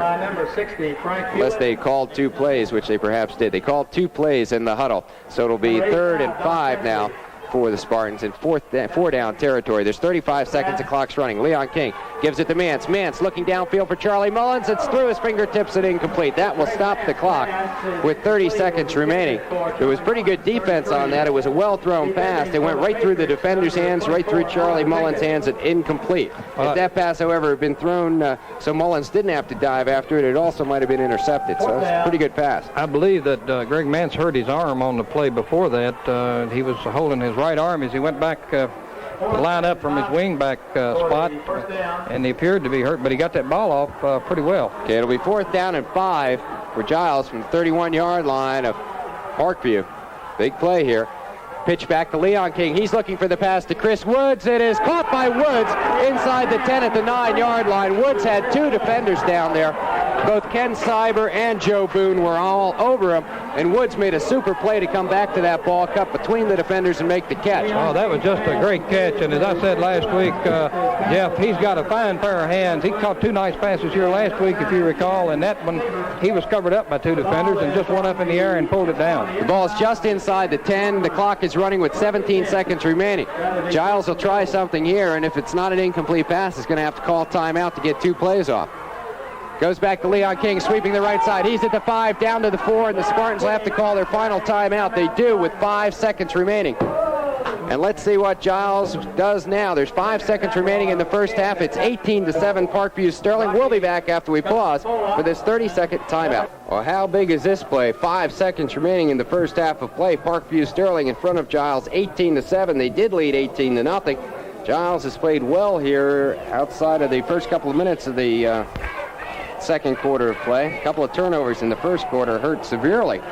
And now Giles trying to put another touchdown on the board from 5 yards out with 5 seconds remaining. Timmy Martin went to the sidelines and got the play from Coach Steve Ragsdale. We'll see what it is. This will probably be it for the quarter. Leon King, he's looking to pass, looking for somebody. He's got Martin in the end zone, incomplete. Good defensive play. Martin was momentarily open. There's 1 second remaining. As the pass goes incomplete, that was a good defensive play, almost intercepted, but the fact that it was dropped and it was an incomplete pass gives Giles one more shot at it with 1 second. It doesn't matter if time runs out, as it will after this play is in progress. Giles gets one more play at it. Well, Jeff, I thought the Parkview defender had intercepted that pass. It looked like it from here in the end zone, and I don't know. I guess that was the call was a pass. It looked like Leon had some room to run on the right side. Well, we'll see what they try now. 1 second remaining. This is the last play of the first half. Goes to Leon King in the end zone to Mance. Did he catch it? He did. Greg Mance got it right at the corner of the end zone. That was right at the flag, and the question was whether he got down inbounds with it or perhaps whether the Parkview Sterling defender knocked him out of bounds. That's what they're calling. It looked to me like Mance did come down out of bounds, but they're saying Parkview knocked him out while he was in the air. It is a touchdown, and that's a big, big play. As now it's 18-13. Bobby Muncie's going to tack on the extra point if he can. The first half is ended, and you got to say that Giles has done a super job here in the last 8 minutes of this first half coming back. Bobby Muncie to attempt the extra point now. Time has run out. This will be the final play. The kick is up, and the kick is good. So the first half of play ends with the score. Parkview Sterling 18, Giles 14. We'll be back right after we pause for this 60-second timeout. Okay, Jeff Nichols along with Harold Chapin here at halftime. We'll take a look at how the scoring went, and then we'll come back and take a look at the statistics. Parkview Sterling had this ball game all their own way in the first quarter and for the first 4 minutes of the second period of play, as Pinkett went 44 yards with a touchdown run with 6:19 remaining in the first quarter. They go ahead 6-0. The extra point attempt on the kick by Gramo was no good, and the score with 6:19 remaining in the first quarter was 6-0 Parkview Sterling. Then after the second Giles fumble of the first half that was recovered by Parkview Sterling, Pinkett went 1 yard for a TD off the right side, making it 12-0. The 2-point pass attempt by Nettles was again no good, so it remained 12-0 Parkview Sterling. Well, the Patriots didn't let up any there as they came back for a third time early in the second period of play with 8:09 remaining, and Pinkett went again off the right side 7 yards to make it 18-0. The extra point attempt on a run by Pinkett was no good, and it remained 18-0 in favor of the Patriots before Giles could get anything started. Giles down to punt. Parkview punt at the 5-yard line. Were thrown back to the 1-yard line as Leon King was almost tackled for a safety, and then in 4 plays went 99 yards for the touchdown. The big play being the 74-yard touchdown run by Leon King. That made it 8-6. Bobby Muncie's extra point was good, making it 18-7, and that was with 4:12 remaining in the first half. And then with just 1 second remaining in the first half of play, after an incomplete pass in the end zone was almost intercepted the play before, Leon King threw 5 yards to the right side of the end zone to Greg Mance for the touchdown that made it 18-13. There was no time on the clock when that play wound up being over. There was only 1 second on the clock when the play started. Muncie's extra point attempt was good, and that's the score we have here at the half. Parkview Sterling 18 and Giles 14, a much closer ball game than it looked like it might be for a while here this afternoon. We'll be back to take a look at the first half statistics for both of these teams right after we pause for this 60-second timeout. Okay, for the Giles Spartans in the first half, they had 138 yards rushing total, 7 first downs. Parkview Sterling came up with 8 first downs. They had 160 yards rushing. Unofficially, we had Giles 3 for 7 in the passing department for 1 touchdown. They had 1 pass intercepted. Giles fumbled the football twice and lost both fumbles in the first half of play. For Parkview Sterling, they kept the ball pretty much on the ground. They were 0 for 1 in the passing department. They did have 160 yards on the ground, punted the ball a couple of times. They didn't have any turnovers in the first half, and that was a big factor in the first half, as we said, Harold, was the turnovers that Giles kept coming up with. 3 of them in the first half, 2 fumbles lost and a pass interception. something very unusual. The Spartans, as we've said so many times, just haven't done that much this year. But this year, I mean, in this first quarter, they just couldn't seem to hang on to the football, and fumbling the ball twice, losing it on a pass interception. And but second quarter, Jeff, they appeared to be more relaxed. It appeared earlier that maybe they were a little tight, and playing in this state championship game, maybe they were a little tight. Parkview certainly wasn't. That they, as they took it to us the whole first quarter, and then the Spartans were able to come back and cut the margin down by 4 points, and I'm sure Coach Ragsdale feels much better now about this. And we said last week the Spartans have been a second-half ball club all year, and I'm sure the Spartan fans are hoping they're going to continue with that and come out here in the second half and be ready to go. We'll be back with more halftime activities after we remind you the score here at the half is Parkview Sterling 18 and Giles 14. We'll be back after we pause for this 60-second timeout. Well, it was a wild first half of play, and I quite honestly don't expect anything different but a wild second half of play in this ball game. Unofficially, we had Alan Pinkett for 124 yards in the first half of play, and Greg King for around 118 yards or so in the first half of play. So we saw two fine runners and a lot of offense played in the first half, with Parkview out in front by a score of 18-14, and we now have Bob Whitehead with a special guest here at halftime. Thanks, Jeff Nichols. We have the boss man here at Bandana headquarters, Bill Puckett, who's really been enjoying this for a full season and these games in the playoffs. Bill, I know you were terribly excited over here with the rest of your staff and everybody else here in Giles County when we were behind there by 18 points, but it looks a little better now. Well, I never gave up hopes on any of these boys. I think they're a super bunch of kids. They've got a lot of brotherhood, and I think if there's any way at all to come back, these kids are going to do it. We just think it's great. You know, I couldn't help but look over there at the Bandana gang.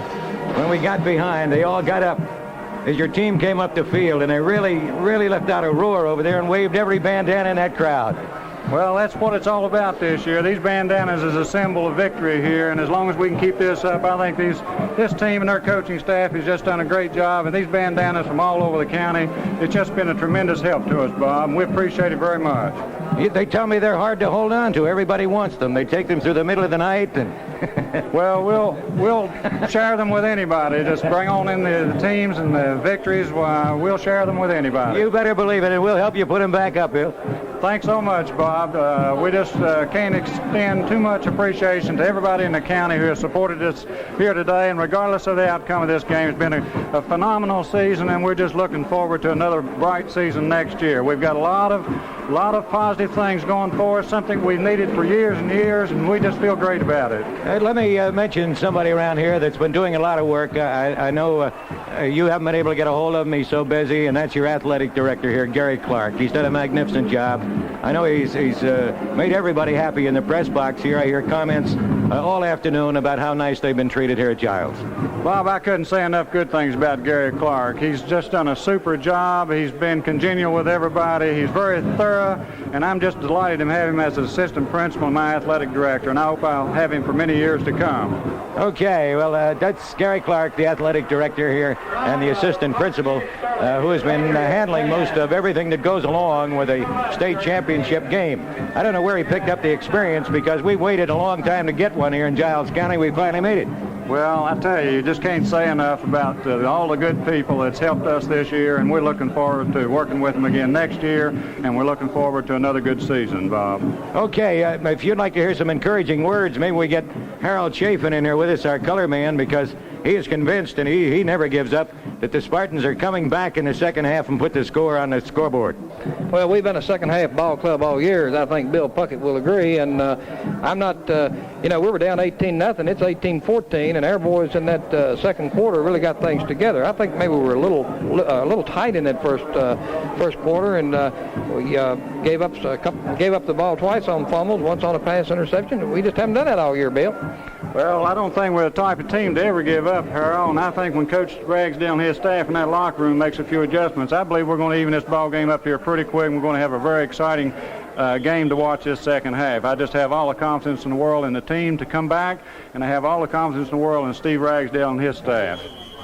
Bill, let me ask one question. I know the excitement here among the fans for the past several weeks, well, all season long. It's just been building for this state championship game. But have you noticed the difference, attitude in the school among your students in the high school?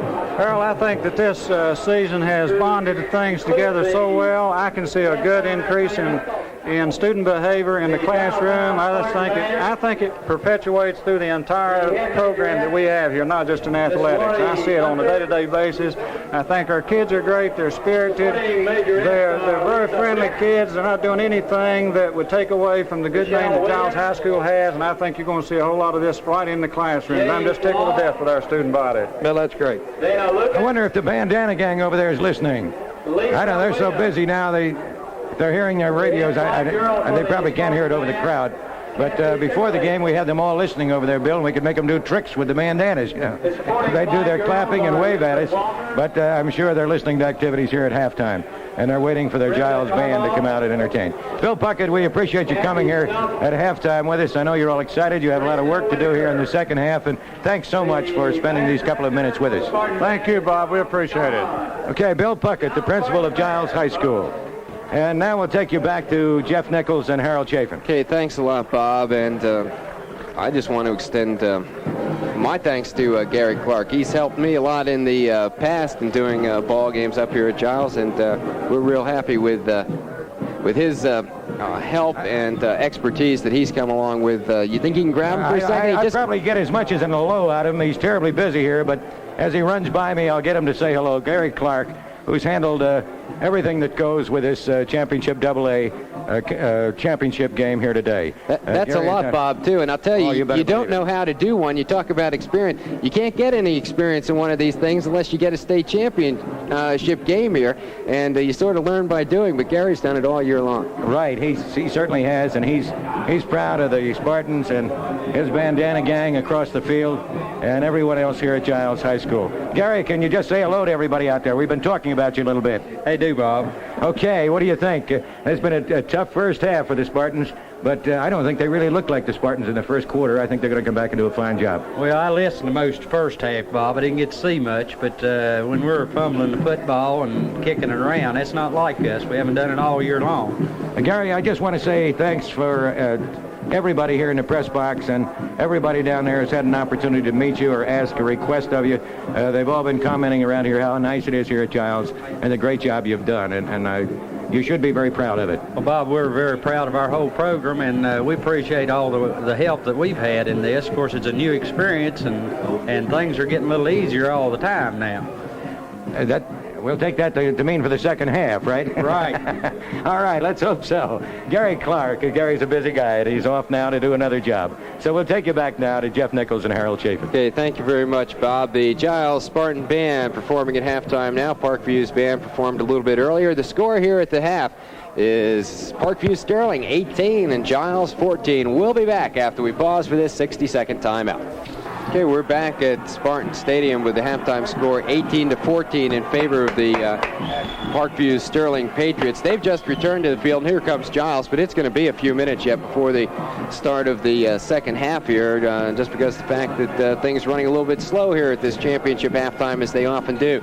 If you're just tuning in, Parkview Sterling had the first three scores of the ball game, went ahead 18-0, missed all their extra point attempts, and then Giles came back for a long touchdown run by Leon King to make it 18-7, and then with 1 second to go in the first half, there was a touchdown pass 5 yards, King to Mance on the last play of the first half. Extra point was good, and that's where we stand now, 18-14, and we'll go back again to Bob Whitehead. Thank you, Jeff. We have a fellow just walked through here who's been all excited about this ball game, and that's the superintendent of our Giles County Schools, Mr. Harold Apsher. Harold, good to have you out here this afternoon. Thank you, Bob. It's mighty good to be here. I'll tell you, our Spartans are a little behind, but we're looking forward to a big half here in the second half and get that title for Giles County. Yes, sir. We're awfully proud of them. They came back real well. I notice you have a partner here with you that we're very proud of. He's our principal down in the Narrows area, Ron Matlock. Ron, good to see you here. Thank you. You enjoy the ball game? Well, so far it's been a great game. Second quarter. I heard a lot of noise down there in the second floor. I guess that was you fellas down there trying to get the Spartans back in this ball game. Well, I was trying to hold Dr. Absher down. Okay. Well, we hope you enjoyed the rest of the game. We did want you to come by to say hello. We have a lot of listeners out there who are delighted to hear from you people. And I know Dr. Absher is very happy about having a Giles County school in the state playoffs, AA, and we hope we can do this every year. Well, we would like to, Bob. We certainly would. We've got an experienced man now, Gary Clark here. If you need help, why, we can get him. Yes, sir, Gary. He's got everything under control. And I'm sure that Ron is looking forward to the day that he can bring his school into the state championship again, or into competition again. Next year, we hope, okay? Right. We did come in number 2 in the district, and we're mighty proud of that, to have 1 and 2 in Giles County. That's a little unusual for that to happen. I don't know how many times we can get that to work, but we're real proud of that. Well, it speaks well for the youth of the county. It really does. When you have 1 and 2 in the county, and we're looking for that number 1 next year, Bob. It sure does. We have a lot of great football players here. And, of course, this year, Giles coming up in the state championship, we have a lot of talent out there. And it's real great to be able to see a ball game like this and have such beautiful weather for it, too. Oh, the weather is beautiful, Bob. It really is. Okay, well, thank you, Harold Absher, the superintendent of the Giles County Schools, and Ron Medlock, the principal of Narrows High School here in Giles County. We'll take you back now to Jeff Nichols and Harold Chafin. Okay, thank you very much, Bob. We got banners flying all over the place here, and the teams are out on the field ready for the second half kickoff. It'll be Giles kicking off to Parkview Sterling here in the second half of play. And Harold, I'm sure that Coach Steve Ragsdale made some adjustments at halftime. I noticed you can't always pick up all that much about the defenses and offenses when you're doing the play-by-play, but it seemed to me that at least in the first quarter and part of the second period of play, that the Parkview Sterling defense, they were playing a 4-4, and they were doing a lot of shifting. They'd like shift the 4 front men to the right and the 4 linebackers to the left, or vice versa, just before the start of the play. And if you can do that without jumping off sides, it seemed to be confusing, Giles. Yeah, I think they were confusing Giles some when they were shifting like that. And I think the defensive team now for the Spartans are going to have to really settle down and try to stop this Pinkett, who's really been a super ball carrier this afternoon, as we're ready to go. Okay, there's the kickoff by Bobby Muncie. It's a low one. It takes a bounce over a Parkview Sterling player, and it's not going to go in the end zone. It's going to be picked up by Pinkett at the goal line. He's up to the 5, the 10. He made a good run back out to the 15. That was a good effort by Pinkett to get that back out to the 15. That ball touched an up man. He had to field it. It died at the end zone. It wouldn't go in the end zone for him, and he had to run it out and made a good return. I tell you, he did, because that ball, he looked as if he picked it up on about the 1-yard line, and he certainly didn't want to take the ball there and give his teammates a little running room, so he ran it out to about the 15-yard line. Well, that could have been sudden trouble, and as it is, the Parkview Sterling Patriots have their worst field position of the day, and the Giles defense trying to go to work now. We have a wide receiver, Rocky Capola, off to the right side. I formation in the backfield behind Nettles. He gives it to his big man Pinkett off the right side, and he's stacked at the line of scrimmage. Well, if the first play is any indication, the left side of the defensive Giles line made some adjustment there, because that's the first time, I believe, today they have stacked Pinkett up without any gain. And that's the play, Jeff, that Parkview was certainly successful with in the first half of play. Just beat Giles to death on their right offensive side and Giles' left defensive side. Play coming in now with Don Presley, an end, and it'll be 2nd down and 10 for the Parkview Patriots from their own 15-yard line. They're also going into the wind, so if they can hold here, Giles will get good field position. Nettles calling signals, I formation. Quick pitch back on the right side to Capola. Capola over the 20, fighting his way forward to about the 23-yard line. And Mark Chapman did a good job there to keep the first down from happening. The actual tackle was made by Cecil Austin. But Mark Chapman hit him high as Austin had him low and kept him from getting any additional yardage. As it was a fine run by Capola. And we'll see, it'll be a 3rd down and 2 situation, a short 2 for the Parkview Patriots. Ball 23, they need to make it up to the 25-yard line. They go with that power I formation. David Bell and back in the backfield now. Handoff straight ahead, and I do not believe that Pinkett made the first down. Just have to wait and see where they make his forward progress, but it looks like it's going to be short, somewhere around the 24.5-yard line. They needed to cross the 25 to get the first. So it'll be 3rd down and about less than a yard. But Giles should get the ball back now on a punt. Well, that was just a big defensive play for the Spartans, Jeff, because he only needed about 2 yards to get the first down, and now it's 4th down. 4th and a long one, and they're going to give the ball up. Leon King standing back around his own 43-yard line to get the punt by Loggeman. The punt may have been partially blocked. It went straight up in the air, and it's going to go out of bounds right around the line of scrimmage. Oh, that's a break. That's a break, too, because now Now the Spartans are going to get the ball deep into Parkview territory. I believe that ball's going to be spotted on about the 26, 27-yard line. There was a good rush there, but I didn't see anybody get a hand on it. He may have just flat out shanked that one straight up in the air, and then it took a good Giles bounce after it hit the ground. So the ball's going to be nose into the 25, 1st and 10 for the Spartans there. They trail by 4 at 18-14. We're early in the second half of play. Martin calling signals in the single wing. It goes to Greg King straight ahead, and Greg gets up to the 15-yard line. I believe picked up enough for the first down. And if so, that would be the first down here in the second half for the Spartans. You may have to have a measurement. Let's see. I'm going to say it's still 3rd down. 3rd and short. Very short. Less than a yard. Ball nose of that football, well, almost on the 20-yard line, but it's oh gosh, it's less than a foot for the first down here. Okay, Timmy Martin's going to go up in T formation this time, make a handoff. Gives it to Greg King, and he didn't get much, but he did get the first down as he crossed the 15-yard line, and that's all he needed to do. So it is a first down, the 8th of the ball game, the first there in the second half for the Giles Spartans, and they have 1st and 10 from the 15-yard line of Parkview Sterling. So this half's starting off for Giles the way the first half started off for the Parkview Patriots. Again, the single wing here on 1st and 10 from the 15-yard line. Goes to Leon King off right tackle. There's a hole. He's inside the 10-yard line. So pickup of about 5 on the play. Stop was made by a big man, Don Presley, number 85. Ball almost on the 10-yard line. It's well, it is on the 10-yard line, and that was a good run by Leon. The offensive line now for the Spartans seem to be getting a better jump on that defensive line than they did in the first half, Jeff. Just 2nd down and 5 from the 10-yard line of Parkview Sterling now for the Giles Spartans, trailing 18-14 in the ball game. Greg King straight ahead. He's got some room. 5. He's in for the score. Greg King goes 10 yards for the touchdown and puts Giles ahead for the first time in the ball game. Well, that was just a good, excellent run by Greg King, Jeff, and he just picked his hole and worked his way right on down there for that 10-yard touchdown run. And the Spartans are leading for the first time today, and the Spartan crowd is going wild. It's 20-18 now. Giles in front. And we'll see what's coming up here for the Spartans. They're going to be going for a 2-point conversion. Try to put it out of reach of a field goal if the score would remain this way. Snap goes to Greg King, back to Leon King, looking for a pass in the end zone, and it's dropped by Greg Mance. So the extra point attempt, no good. But with 7:26 remaining in the third quarter of play, the score, Giles 20, Parkview Sterling 18. We'll be back after we pause for this 30-second timeout. Okay, we're back at Giles Stadium, and we are ready to go with the kickoff by the Giles Spartans. And Giles likes this a little bit better, Harold, kicking off rather than receiving. They did a lot of receiving in the first half. They sure did, and I'm sure that you can't overlook this offensive team for Parkview because they've got a good ball club. Here's a kick. Muncie nails one. Capola gets it at the 5, 10, 15. He's up across the 20, up to the 24-yard line. Charlie Mullins made the stop on the play.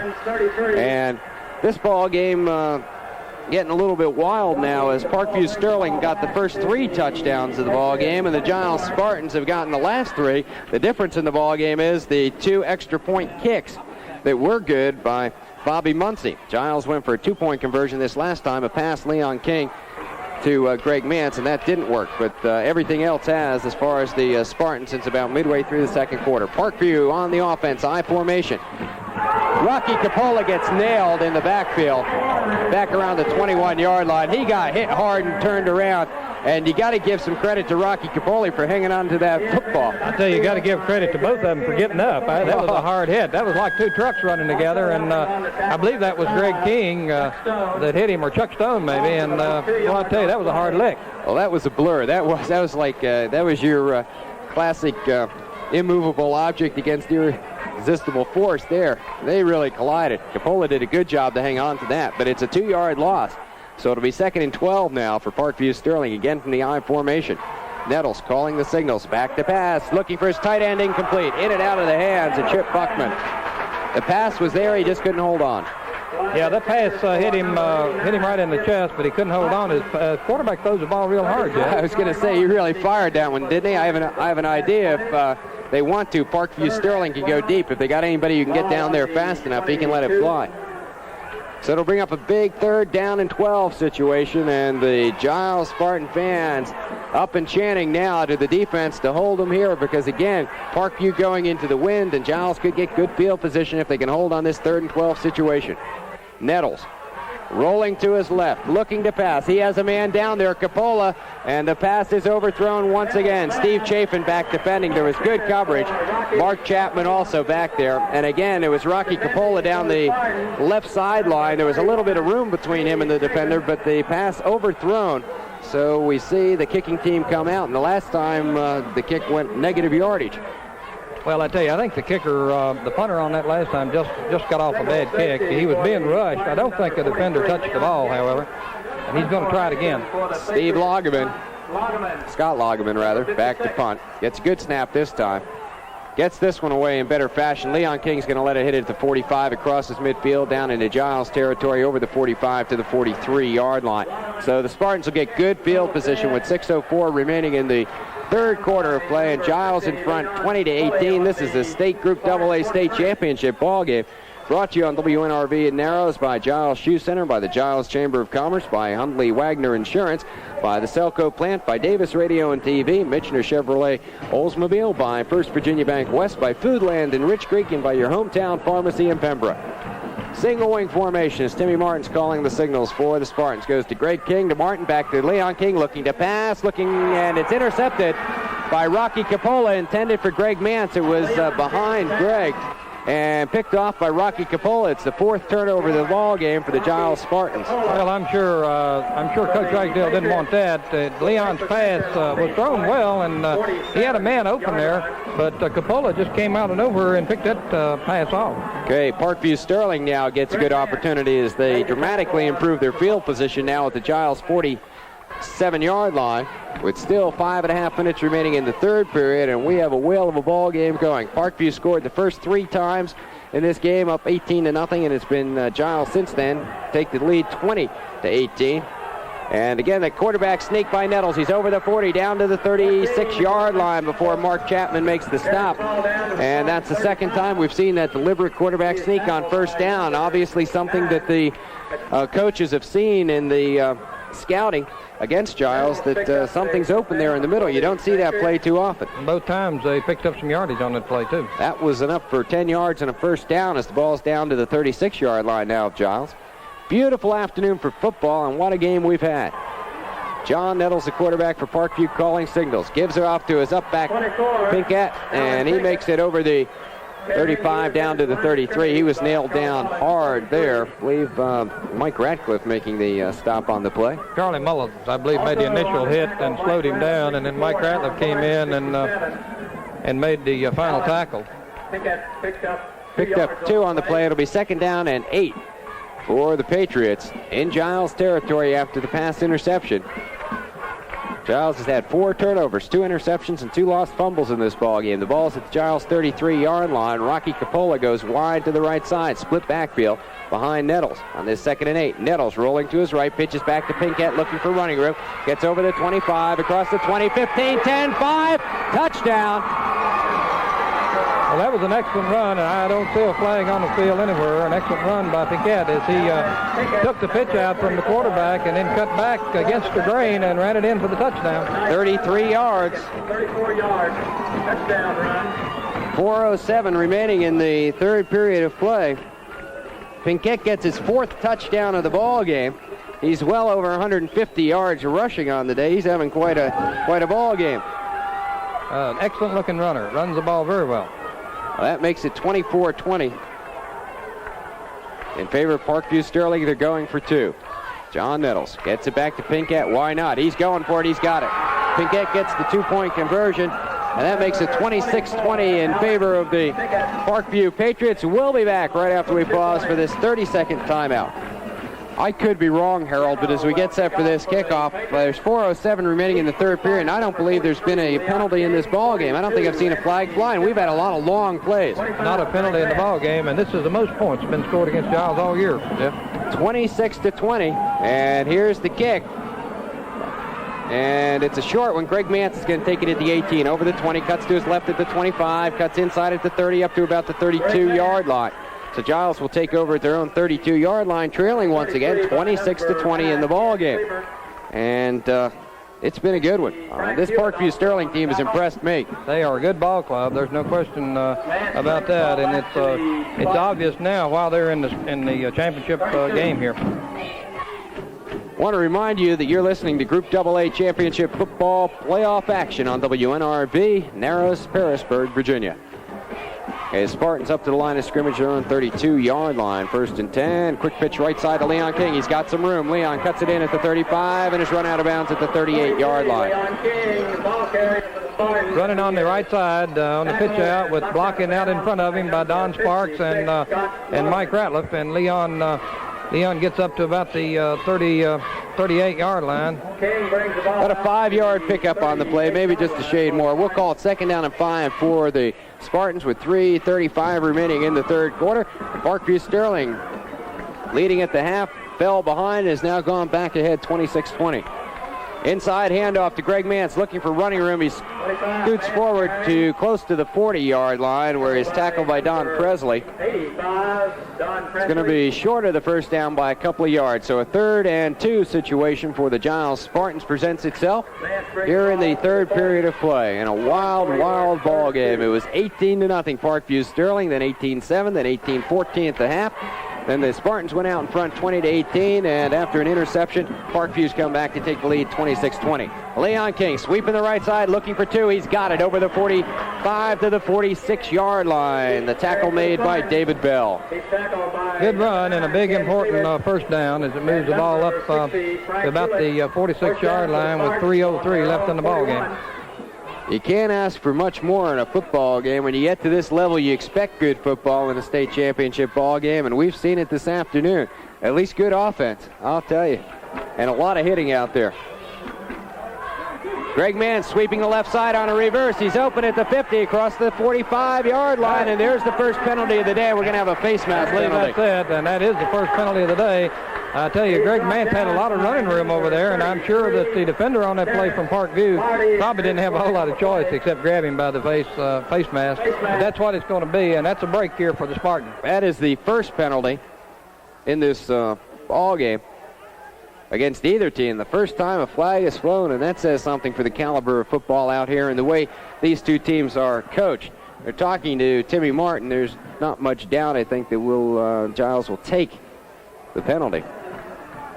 It's a first down play, a pickup of about close to 10 yards. We're going to have a 15-yarder tacked on to that. So it's going to be about a 25-yard play, and the Giles fans up and cheering loudly on that one as it gives the Spartans excellent field position now just inside the 30-yard line of Parkview Sterling. Well, the third quarter winding down, 2:43 left. A big break for the Spartans and a good run by Greg Mance, and then that penalty tacked on 15 more yards. So here we go. Single wing formation. Pitch back to Leon King, again sweeping the right side. Gets a good block, free at the 30 down to the 26-yard line. Don Sparks threw a good block there. He couldn't quite, he had two people. He knocked them both off balance, but couldn't get them both down. And 4-yard pickup on the play by Leon King. Leon King using his blocking very well that time, but the Parkview defense certainly keying on that play. Just over 2 minutes remaining in the third period of play. 26-20, Parkview Sterling in front. It's been back and forth. And the Giles Spartans trying to go back in front, tie it with a touchdown.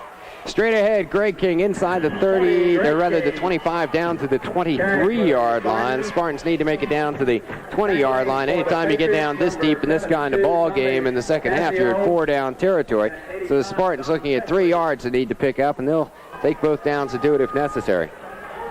Greg King takes the ball down to the... This game has been mainly played on the ground by both of these teams. The Spartans had one key pass go for a first down to get them out of bad field position in the first touchdown drive, and a pass for a touchdown on the last play of the first half. Leon King sweeping right side. He's got the first inside the 20-yard line. Going to mark it right around the 20, I believe, but it is enough for the first down. Don Presley making the stop along with Rocky Capola. We may have a measurement here.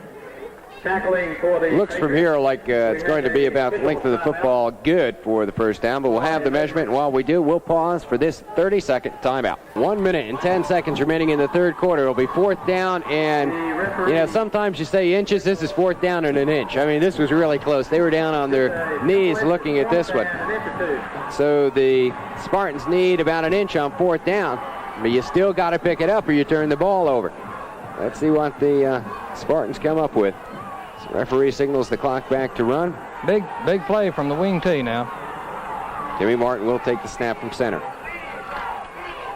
He wants a timeout. Something went wrong there, and Martin at least had the presence of mind to call a timeout before the Spartans were called for too much time or something that could have put them in serious jeopardy. I think what they were trying to do was to come out over the ball and give the cadence and try to force Parkview to jump off sides. Well, that's a possibility, but that didn't work. There's timeout on the field. 26-20, Parkview in front. We'll be back in 30 seconds. And this person lost it, a brown hex bag and a macrame broom. If you should find this, we'd appreciate on your way out. Okay, the ball's at the 20-yard line. Just inches are needed for the first down, and Tim Martin over on the sidelines talking to Steve Ragsdale, seeing what sort of play they're going to come up with.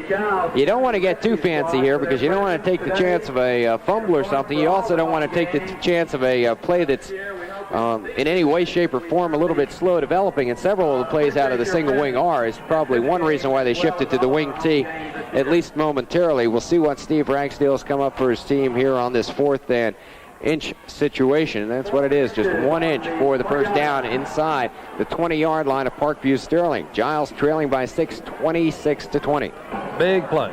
Now they shift back to the single wing. Snap goes to Greg King. They flip it back to Leon King. He's free at the 15, cuts inside to the 10. Well, I'll tell you, Steve Ragsdale showed some guts there.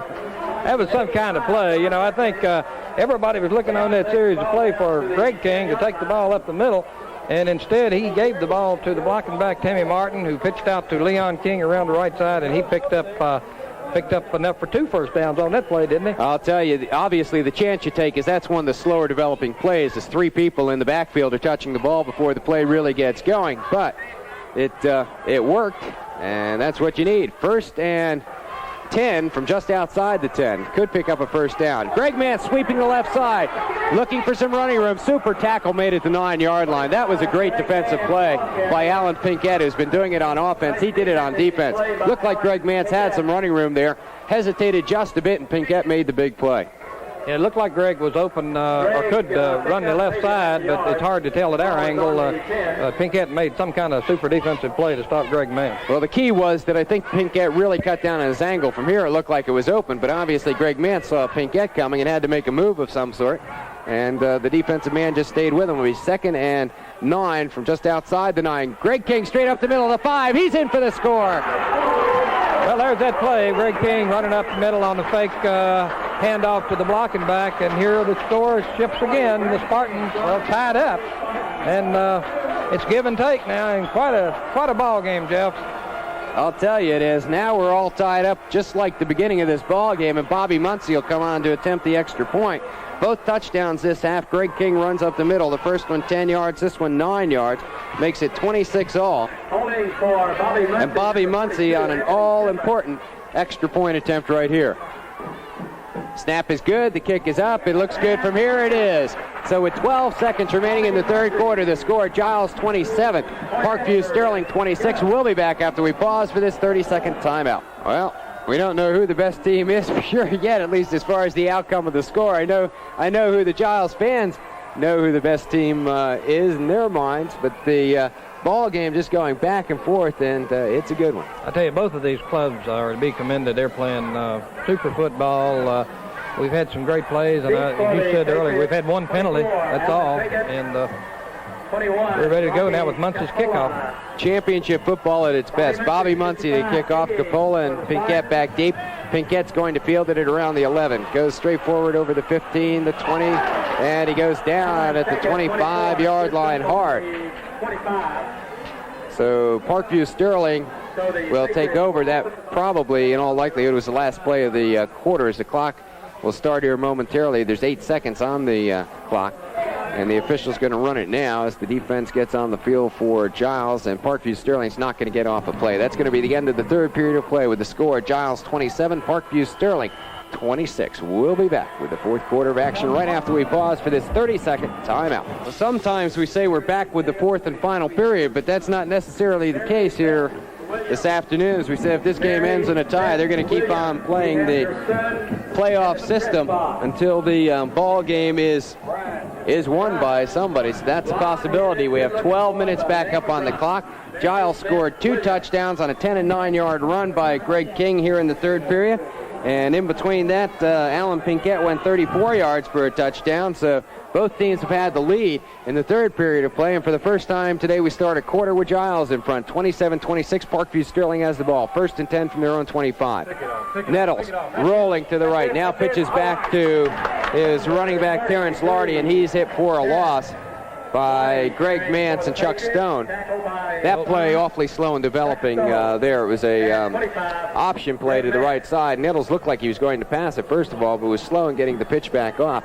And the defense for Giles able to come up and make the play. So it'll be a 2nd and 12 situation. And since about midway through the second period of play, Giles defense has pretty much shut down Parkview Sterling with the exception of that long touchdown run after the turnover. That's correct. This Pinkett, as we've said over and over, is just a super runner. And he's quick and fast, and he's back there now, tailback. Nettles back to pass, looking for his tight end. He's hitting the backfield for a loss. He's going to go down back around the 15. They're going to mark it around the 20-yard line. Barry Farmer and Alvin Martin, both the big tackles, coming in there to take care of Nettles, and made him eat the ball and lost back to the 20-yard. So we'll have a 3rd and about 16 situation now. I'll call 3rd and 15 situation for the Parkview Sterling, and look for the Patriots to put the ball up in the air. But we got all kinds of time left in this ball game. 10 minutes and 40 seconds now remaining as a wide receiver, David Bell, who can fly, goes out of the flanker position on the left side. Deep I formation behind Nettles, the quarterback. Nettles, he's going to pass. Gets a fake. Now he rolls to his left. Still looking. He's hit as he lets it go, and it is incomplete. David Bell was the intended receiver.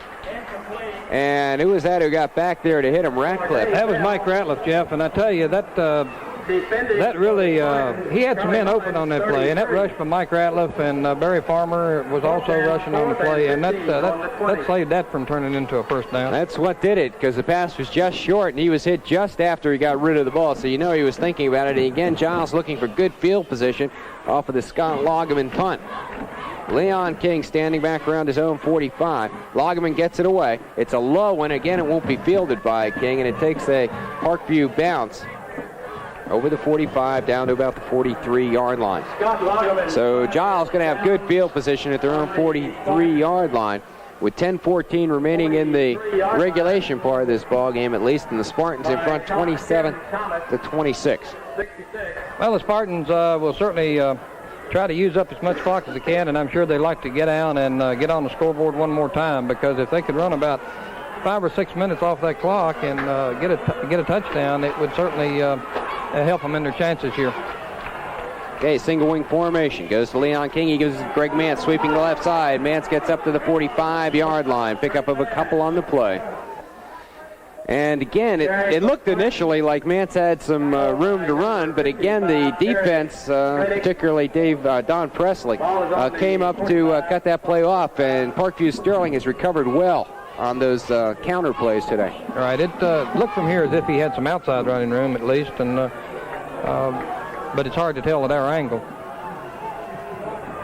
9:39 left. Okay, it'll be 2nd down and 8 now for the Spartans from their own 45-yard line. Greg King to Martin, back to Leon King, sweeping the right side. He's over the 45, across midfield, down to the 46-yard line of Parkview Sterling, and it's enough for another first down. And a good block over there. I believe that's number 64, Mike Ratcliffe, throwing a super block. Don Sparks also leading the way for Leon King, as the ball now is in Parkview territory. That's what the Spartans wanted. They wanted to be able to pick up some first downs, hopefully culminating in a score, but time will become a factor, although it isn't quite yet. Just over 9 minutes remaining. It'll be less than 9 after this play. 1st and 10 for the Spartans from the 46 of Parkview Sterling. Greg King straight ahead. He breaks free at the 45-yard line, made it up to about the 39-yard line of a pickup of about 7 yards. Greg King was hit back about the 43-yard line, and he just kept moving and moving those legs as he's got a lot of power in his legs, moving the ball on down to the 40-yard line, and it was a good run by Greg King. Officially, they give him 6 yards. At this sort of pace in the ball game, if Giles can keep it on the ground, they can use up about 30 seconds per play, maybe a little bit more. Leon King on a keeper. He's free at the 35, made it up to the 34-yard line. Looked like there might have been more there for a minute. Yeah, number 56 for the Parkview Patriots making a good play. Scott Loggeman, that's their punter. As Leon King broke into the open, he tried to make a move to the left. It was just cut down by Loggeman. 8:15 remaining in the ball game. 27-26. Giles in front. They have 7 first downs here in this second half. They had 7 in the first half, so a total of 14 in the ball game. Leon King on the power sweep on the right side. A flag is thrown as he crosses the 30 down inside the 30 to about the 28-yard line. There's our second flag of the day, and you usually see that around area where you're going to get holding or clipping, something like that. I'm afraid that's going to go against the Spartans. It is. It's holding. So that'll move the ball back. 7:59 remaining in the contest. It's going to be a 15-yard holding penalty. So the down will remain the first down for Giles. Would be 1st and 25 instead of 1st and 10. As the Spartans pick up their first penalty of the day. And there's only been one against Parkview Sterling. You can't say too much about the way these young men have played this football game. It's been a well-played, clean football game. The Spartans have had some problems with turnovers. 2 fumbles by Leon King early and a couple of pass interceptions that they've lost. At least 2 of those turnovers have led to scores by Parkview Sterling. But other than that, both teams have played extremely well. Parkview dominated the early part of this ball game, about the first quarter and a half. Since then, Giles has been the dominating team, and we have a close ball game. Straight ahead, Greg King, and he made it perhaps up to the 45-yard line. So it'll be a pickup of about 5 on the play. It'll bring up a 2nd and 20 situation. The Spartans going into the wind here in the final 7.5 minutes of this ball game, and the breeze is blowing a fair amount. Shouldn't affect any of the short passing. If you got to get into throwing the ball long, it may have some effect. 2nd and 20 for Giles from Parkview's 45-yard line. Leon King Greg King on a direct snap, throws it to Leon on the left side. 45, 40, up to the 35, the 30-yard line to the 28. And I'll tell you something else tonight. Leon King lost his mouthpiece on that play. And you know, in high school football, you have to have your mouthpiece in your mouth. Otherwise, you're going to get called for an illegal equipment call. And Leon had the presence of mind. Now, I'm sure he lost it during that play someplace. He had the presence of mind to get his mouthpiece back, so there wouldn't be any chance of him losing the play because of the call, and he picked up the yardage all the way to the 29-yard line. So it brings up a 3rd and long 4 situation. Leon King sweeping the right side, cuts back inside, hurls forward, short of the first down at around the 26-yard line. It'll bring up a 4th and maybe about a yard or so to go. Maybe a little bit more than that for a first down. Well, it's 4th down, and this is the big one. It's probably going to be closer to 2 yards, 4th and 2. I'm sure that Coach Ragsdale is going to go for it here, of course. He's in close enough that if he turns the ball over, he's got to rely on his defense to hold him and maybe get a break. There's 6:04 left. Right, no percentage in punting, because if you put it in the end zone, you only pick up 6 or 7 yards. Okay, it'll be 4th and 2. Goes to Leon King, right side. He's got it. Cuts inside and gets down to the 20.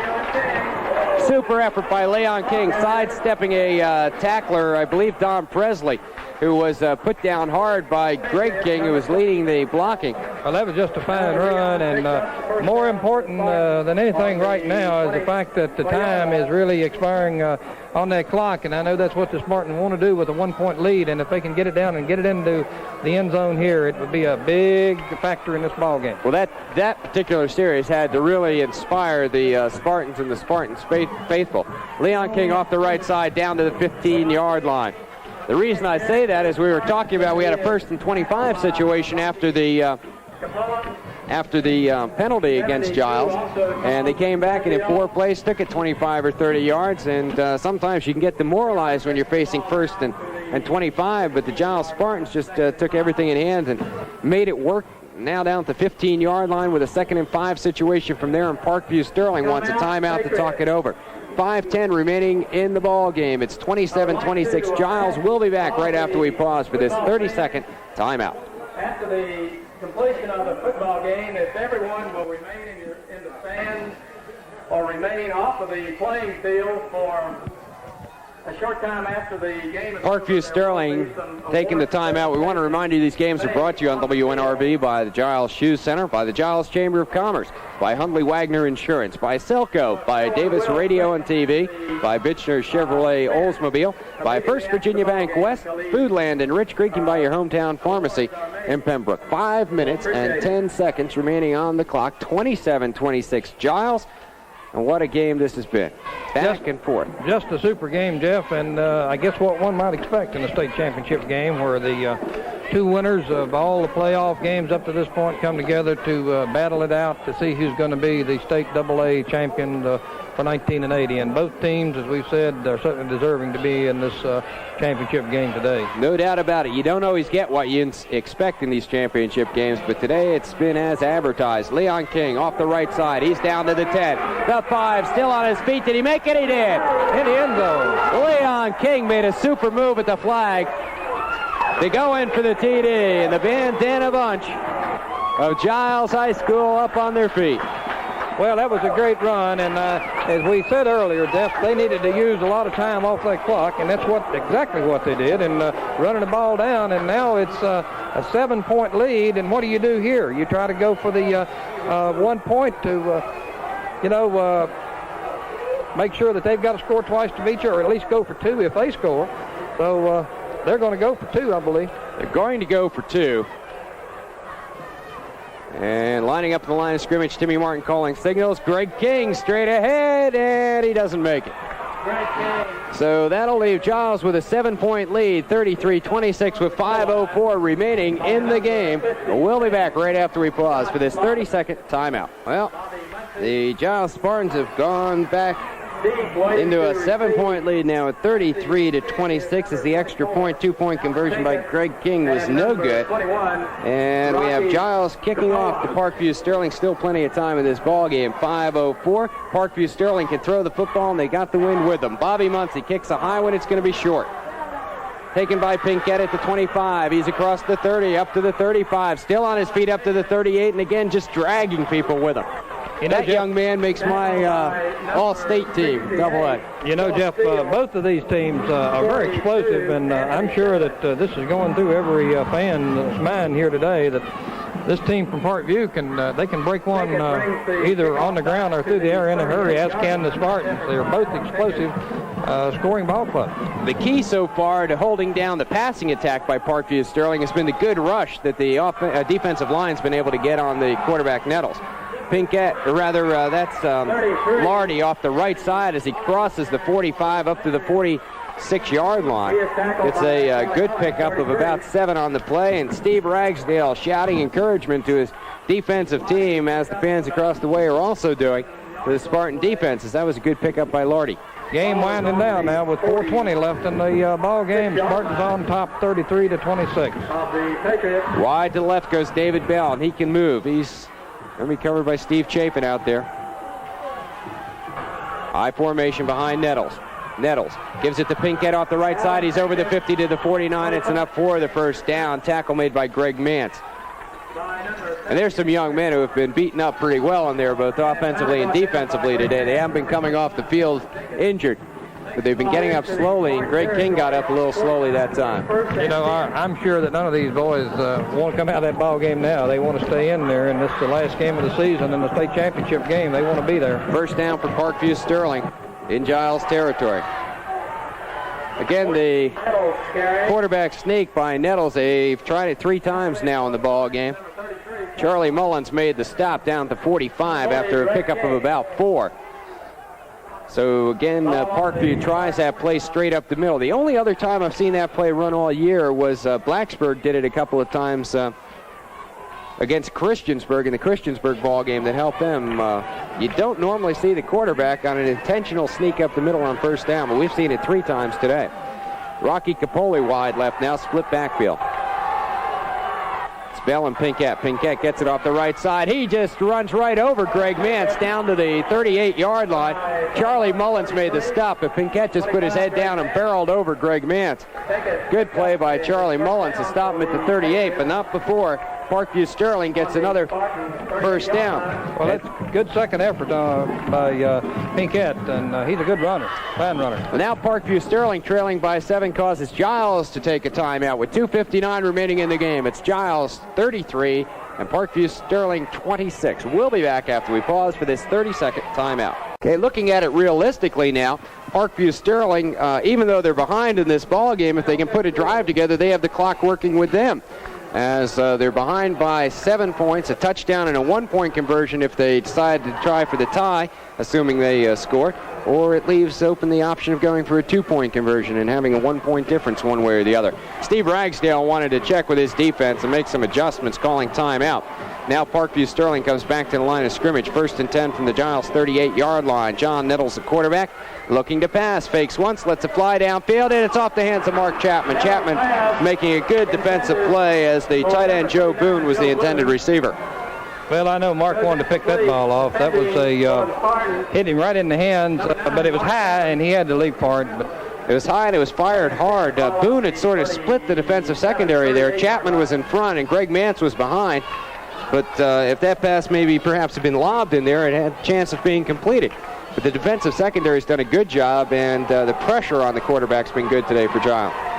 That's been the key. Okay, 2nd down and 10 from the 38 of Giles for Parkview as Nettles calls signals, almost fumbled the football, flips it left side to Pinkett, looking for running room. He's to the 35, the 30, the 25, 20, 15, 10, 5. He scored, did he?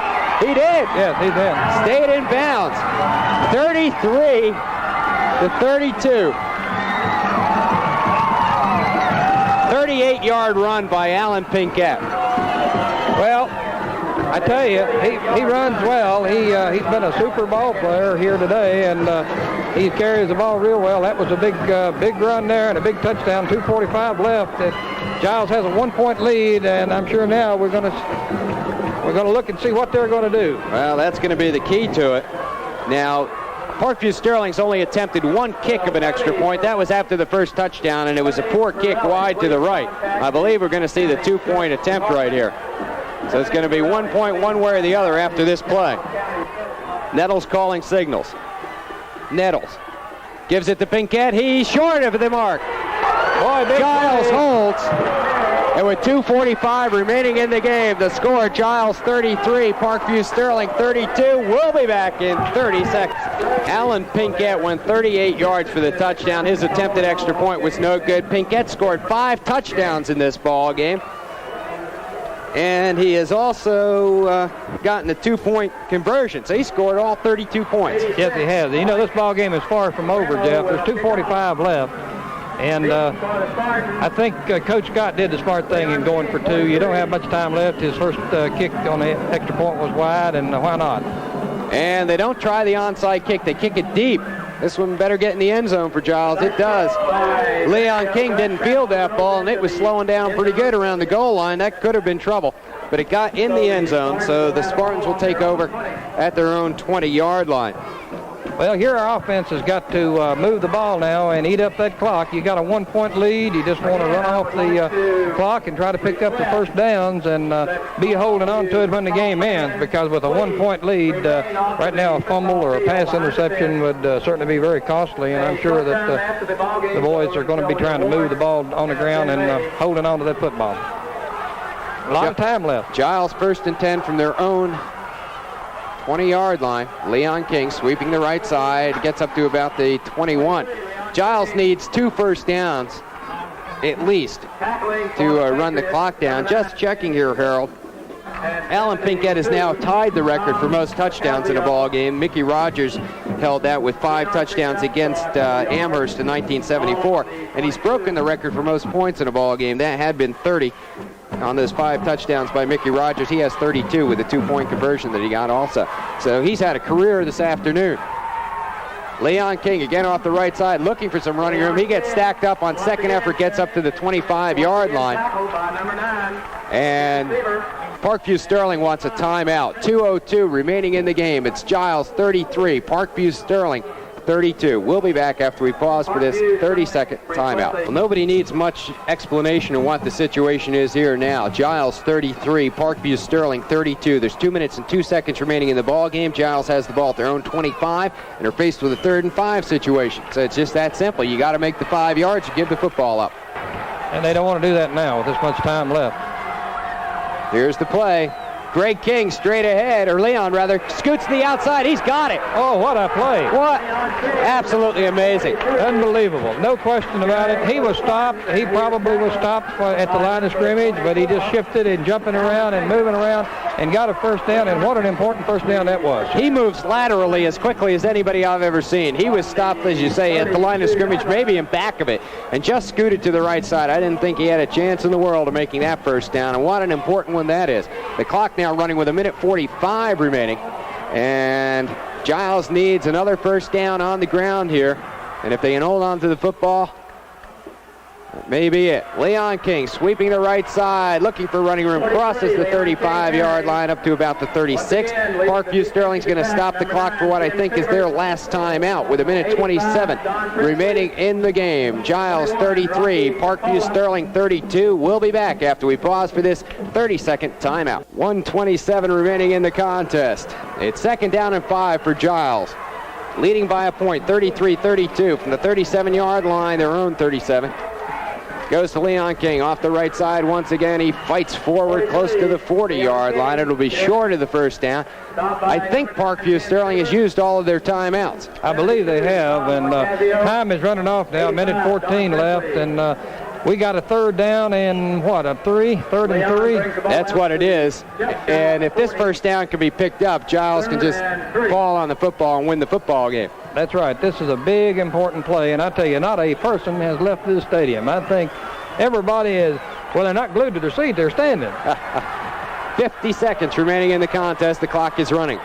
Single wing. The snap goes to Leon King. He goes straight forward. He fights up for a first down. It's going to be close. I think he got it.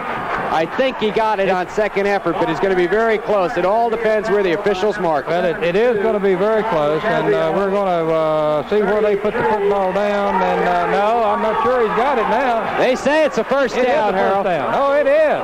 Oh, what a play. Seconds ticking off. 39. We're moving down.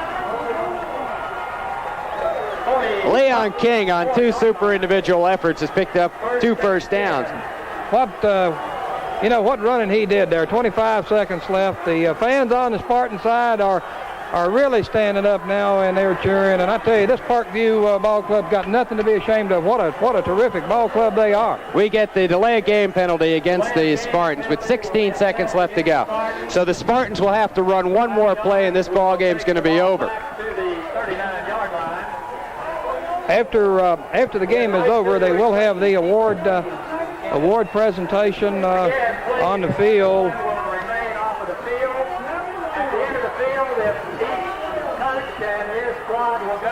There's not much you can say. Oh, what a game.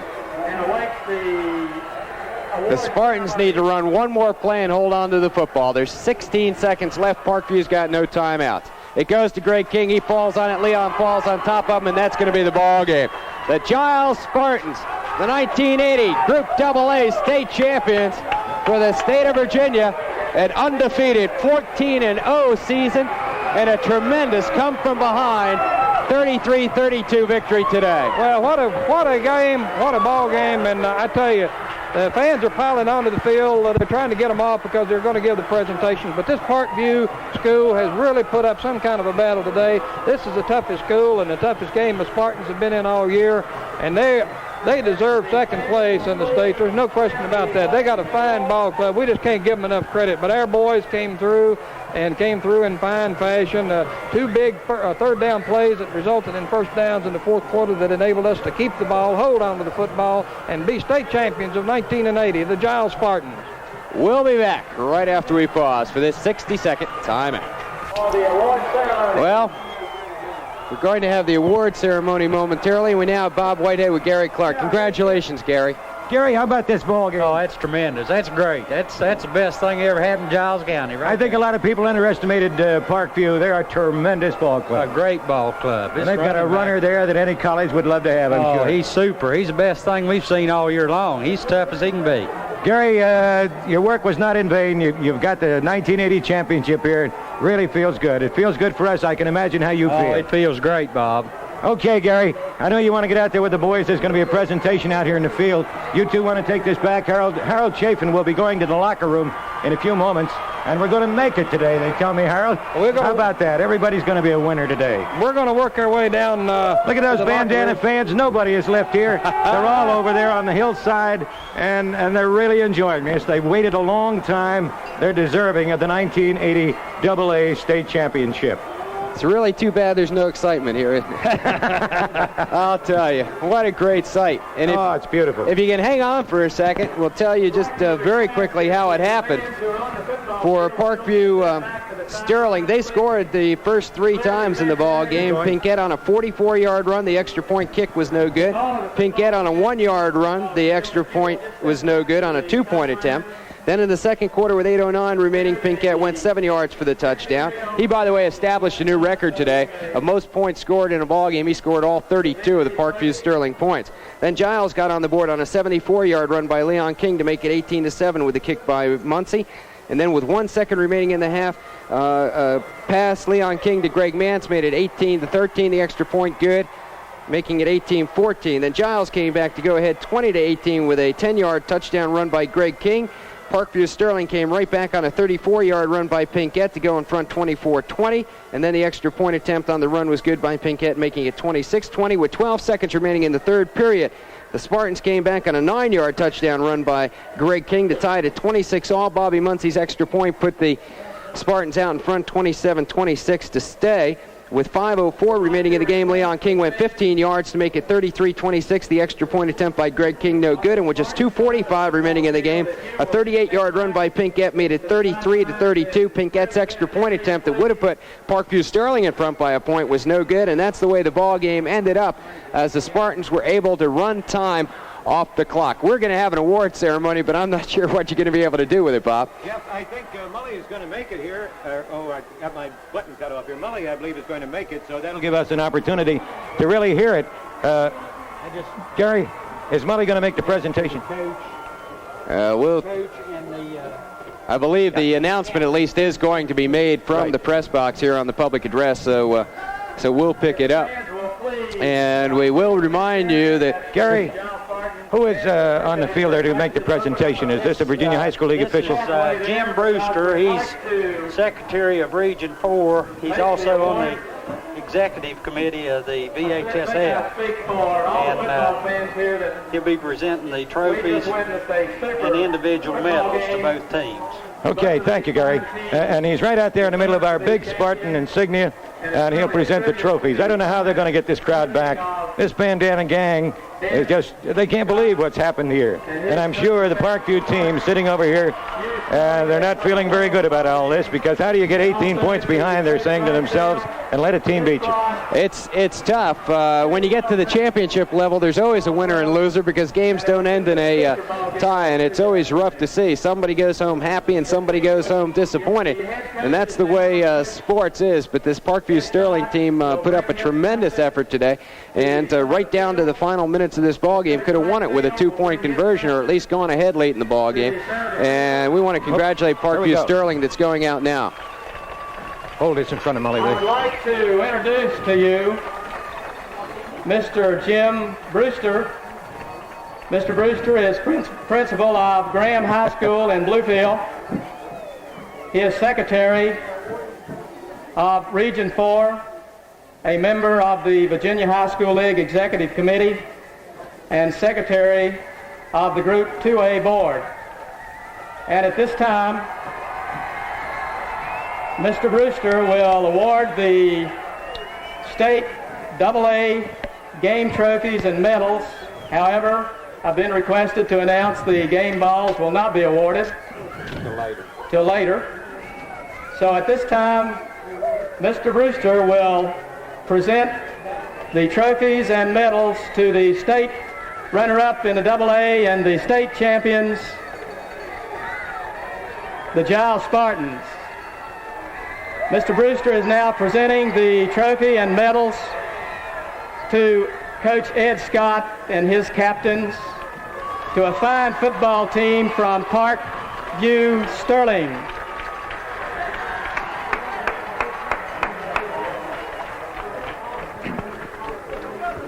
Jeff, I don't know if our boys have reached I really don't know what's going on. reached the locker room or not. Are you down there, LD? Mr. Brewster, and he is shaking the hand of Coach. Doesn't sound like they've made it yet. No, they haven't Bob. made it yet, I guess. Taken along with Coach Scott and his co-captains. We just want to congratulate. How about this faithful bandana gang? They're not leaving here. Well, I'll tell you, Bob, I've been doing high school sports for 13 years, and I've never seen anything like it. This is my second state championship in football, and I've done 4 or 5 of them in basketball, and I've never seen anything like the support and the excitement that was generated this year up in Giles County here. It's tremendous. This has been a loyal crew. I'll tell you, it just seems like they knew before this season started they were going to have this afternoon. And they never left their team, and the team never did anything without them. They always considered their gang. So they've had a great year, and this is it, the state championship AA for the Giles Spartans. Greg King.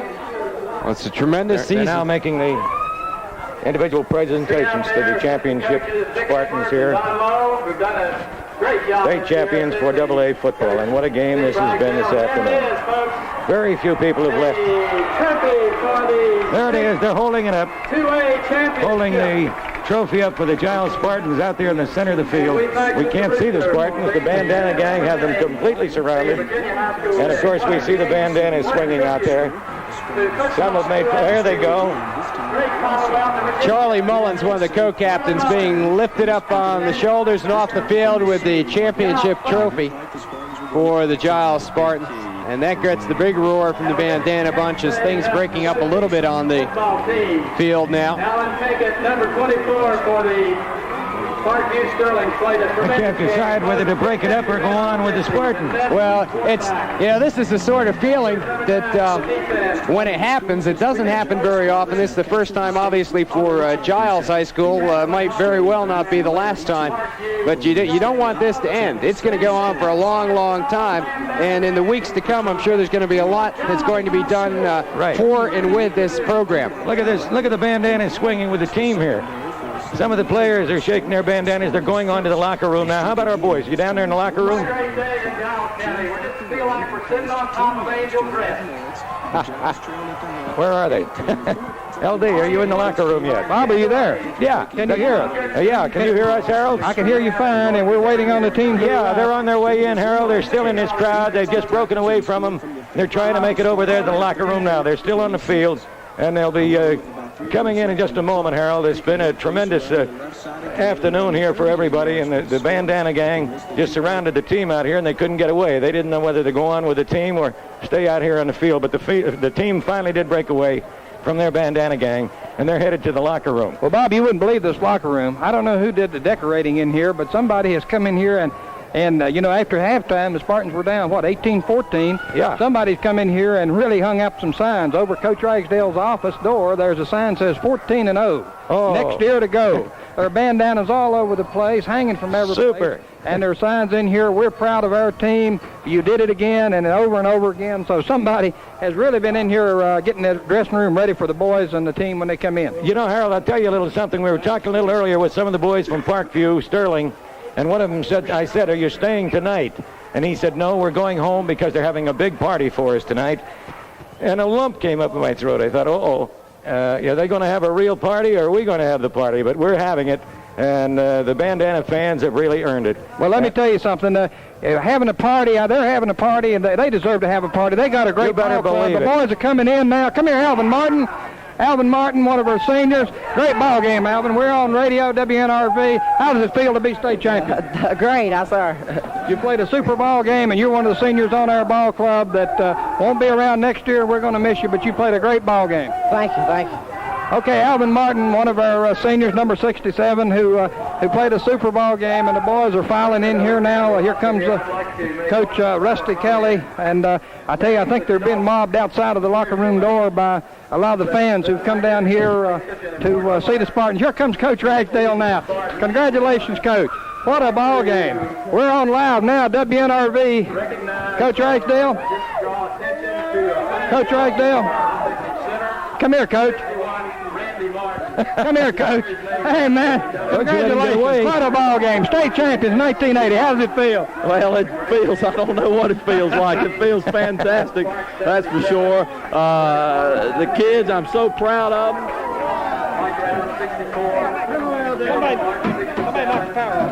I think we may be on. I don't know. Yes, you're on, Go ahead, Coach Ragsdale. You're on, Harold. I've never been as proud as a bunch of kids in my life. Get down 18-0 like that right off the bat, and just keep fighting back and never quit a second. Never quit 1 second. I'm darn proud of it. Well, Coach, it was a Super Bowl game. I tell you, coming in at halftime, I know that you fellas weren't quitters, and they never have been all year, and the fans know that we're a second-half ball club. Just a great ball game, and we're all so proud of you. I want to get out here and talk to some of you players because I know you have a lot to do and a lot to think about. Thank you, Coach. Let me talk to them here. You're still on, Harold. Bob, we have lost you. No, and I can't hear you. I hope we're still on the air. Okay, Harold, we're here. Going to try to get you back, and I'm going to keep talking, hoping that we are still there. You're there, Harold. Can you hear me? All the boys, no, they're not. Here comes some more through the door now. You there now, Bob? Yeah, we're here. Okay. We're here, Harold. Okay. We had Coach Ragsdale on. Did you get all of that? Yes, we did. Okay. I can hear you, buddy. Now, Coach Ragsdale is talking to his boys, and give him a little time to talk to the players, and then we're going to be talking to some of them. Okay. Harold, we still have a lot of fans out here. They're piling out of the stadium now. I'm sure we're going to have traffic tied up for some time out here in front of Spartan Stadium because we're going to have a lot of happy bandana fans. They're going to be tooting horns and not in too much of a hurry to get home. They're going to celebrate a little bit here. Well, I tell you, it's been a long time coming, and I know they deserve it, and they want to celebrate. And being state champions is something that I know it's an impossible dream, something that you look forward to, and not many young players, not many coaches, and not many fans have a chance to even see a state championship ball game. But it's been a Super Bowl game, and I tell you, Bob, while Coach Ragsdale is talking to his players, we can't take anything away from Parkview. They got a great ball club. They sure do. And when you look at that scoreboard, home team 33, visitors 32. It sure looks good, Harold, from the press box here. Okay, some of the boys now, we're going to try to get some of them here. Vic Edwards, Coach Edwards, come here. You're holding the trophy there. You're not going to turn it loose? Congratulations, Coach. No, I ain't turning this thing loose. We worked too hard for it. It's great. Great ball game. Great ball game, Coach. Congratulations. Charlie Mullins. Come here. Come here, Charlie. Can't get Charlie. We'll call him from the press box. Come here, Charlie. Well, these boys, they're hugging each other. They're feeling so good. Don Sparks. Come here. We're trying to get some of the players here on the mic, but I'm not sure they're talking to each other and just having a great time. And Bob, the locker room here, Coach Ragsdale's still talking to his players, and they're hugging each other. It's just a total victory celebration. There's no question about it. We'll take it back to you and then be back here in just a minute. Okay, Harold. We're back here now at the press box with Jeff Nichols after this tremendous win. And Jeff, you've done a lot of ball games. Have you done any that have been as thrilling and as exciting as this one? It's just been back and forth all day after Parkview Sterling. I'll get this right. Yeah, I'm as excited as the bandana fans over here. Well, they went ahead by 18 points. It looked rather rough here. Some of the fans are piling in here. Here's Dr. Absher, the superintendent of schools, shaking hands with the boys.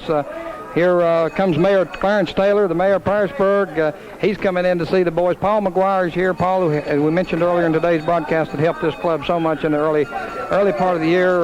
The principal of Narrows High School here in the locker room, greeting some of the boys. Dr. Absher, good to see you. Mike Ratliff, come here.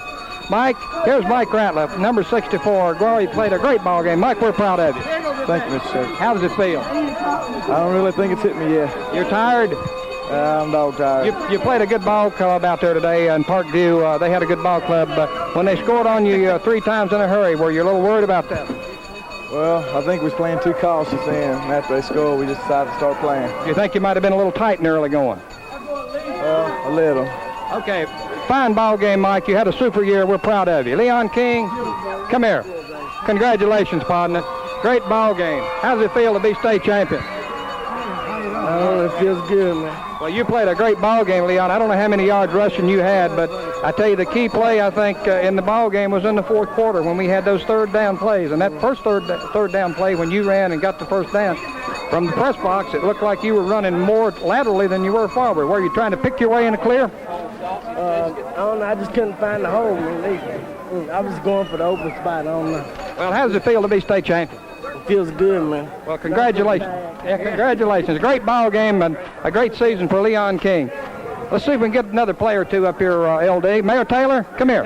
Clarence Taylor, Mayor Clarence Taylor of the town of PEARISBURG. I know you're proud. Well, Harold, this is the greatest thing that ever happened to Giles County, at least in the last 150, 60 years. And it's just wonderful. We can't say enough about Steve Ragsdale and these boys that he has playing for him have done a terrific job. We're number one. I'm glad we have a number one on the mountain because we know that they'll stay number one. Well, thank you very much, Mayor, and we know that you and the town council are proud of them, and as you say, the whole town is proud of this ball club. They have played so well and state champions. They deserve to be state champions. There's no question about it. Okay, we're looking around trying to get somebody else. Get Greg Mance. Greg Mance. We're trying to get Greg Mance here. We've talked to Alvin Martin, and we talked to Leon. Just holler for him in the back. Get Greg Mance. Where's Don Sparks? Don? Don's over here taking a bandage off his leg. Okay, we're going to try to get a couple more players up here to the phone. Hey, Don, great ball game. We're proud of you. How does it feel to be state champion? Great. Yes. Well, this is your last year here at Giles, and I know it feels good to go out on a winning note and winning this state championship. Parkview was a tough ball club. Yes, and they hit hard. They did. Are they the toughest club we played all year? In my opinion, I think so. Well, you played a great ball game. We're proud of you. Thank you. Greg Mance. Greg Mance, our junior wingback. Congratulations, Greg. Great ball game. How does it feel to be state champion? It was great. I don't know. Oh, I tell you, man. Well, look, you played a good ball game on offense and defense. On the pass in the second half, you appear to have your arm hurt. Did you get hurt on a play before that? Yes, sir. I was on 47 and come across and got charged in and hit me on the side of my elbow. Everything's okay now? Yeah. How's it feel? It's great. That's super. I don't know, believe it. Well, congratulations. Great ball game. We're proud of you. See if we can get anybody else. Coach Lowe, come here. You haven't talked to me. How's it feel, Coach? I don't believe it. Hey, I don't believe it. It's a dream come true. Hey. Coach Lowe now's got the trophy, and he's not going to turn it loose. I don't know. Barry Farmer, come here. Another one of our seniors, number 78, Barry Farmer. Barry, congratulations. Thank you. Great ball game. How does it feel to be state champion? Feels real good.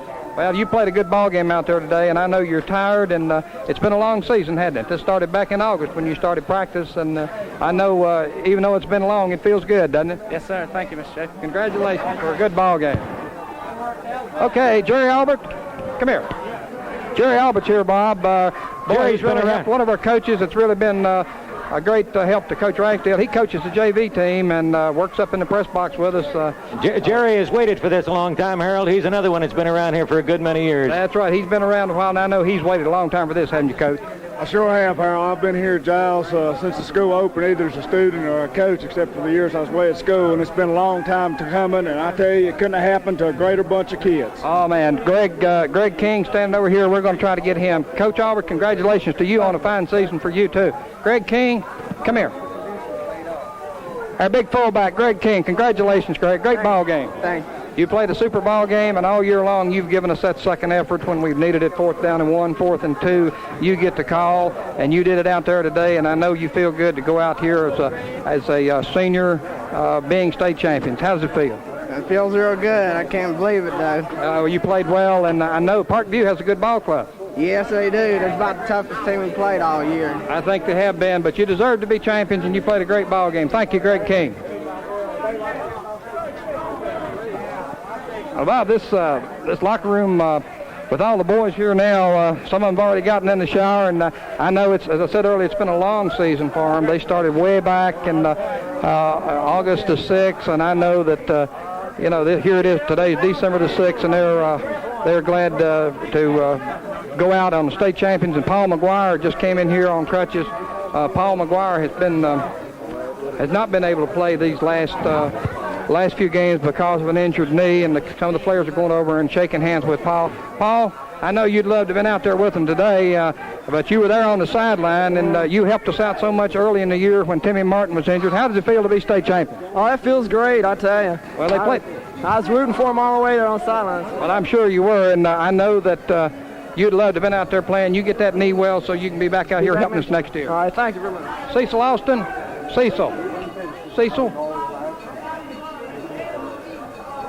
Austin, number 21, our little nose guard, about the toughest little guy. And he's not that little, but he's short. He's shorter than I am, and that's small, but he's bigger than I am. Great ball game, Cecil. Yeah, it was.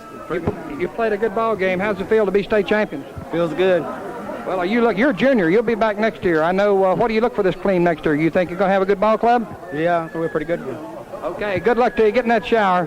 Great ball game, and you did a super job today, as did all the Spartans, and this locker room still going strong. I have somebody here I want to talk to. Coach Harry Ragsdale, how does it feel? It feels great. I'm going to tell you, when you spot another team three touchdowns and then come back and win, that's a champion. Well, that's right. I know a lot of Spartan fans, when they got that first touchdown, they weren't too concerned. And when they got the second one, they weren't too concerned. Then when they popped that third one, I know we all started getting concerned. I was worried plenty then. Yeah. Well, they came back the mark of a champion, as they've done all year, and a good second half effort. And I think the key today in the fourth quarter, when we were able to convert 2 big third downs and hold on to that football. That's right, holding on to that ball. And later in the last minute, if they could have got a hold of the ball, that 24 was dangerous, because he could hurt you any time. He could go all the way. He was a fine ball player, a good runner, as good a runner as we faced all year. And I know you're proud of your son and the Giles Spartans as much as we are. Yeah, I'm proud of them all. They played a great game, and I'm tickled to death with them. Glad to have you visiting with us. Okay, Bob. Yes, Harold. I think that we've talked to most of the guys. There are a lot of people outside the locker room here, and Coach Ragsdale has been dragged off into the press room where he's being interviewed by members of the press, and we're going to take it back to you. Okay, Harold, are you still there? Yeah. Jeff, do you have anything to ask of Harold there in the locker room? No, I'm sorry to see you didn't get excited at all in there, Harold, but congratulations to you, and extend my congratulations to the whole Giles Ball Club. It was a great victory. Bob was asking me before if I had ever seen, I think what he was going to ask me, if I had ever seen a better football game, at least at this level.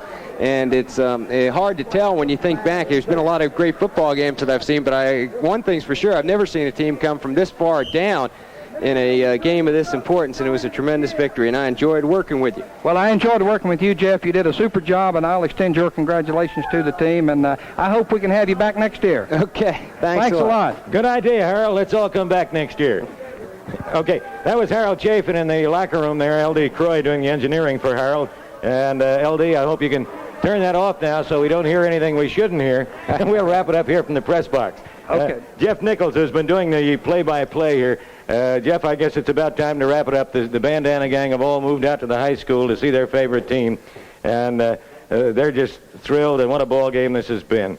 And we certainly are thankful for our sponsors, the Giles Shoe Center, the Giles Chamber of Commerce, Huntley Wagner Insurance, our big Selco plant, Davis Radio and TV, Michener Chevrolet Olds, and First Virginia Bank West, Rich Creek Narrows, Parisburg, and Pembroke, Foodland in Rich Creek, and your hometown pharmacy in Pembroke. They've made it all possible today, and we're very grateful to our sponsors for sending it your way. And we're happy to have had Jeff Nichols with us here for these last, the first semifinal and then the big ball game today.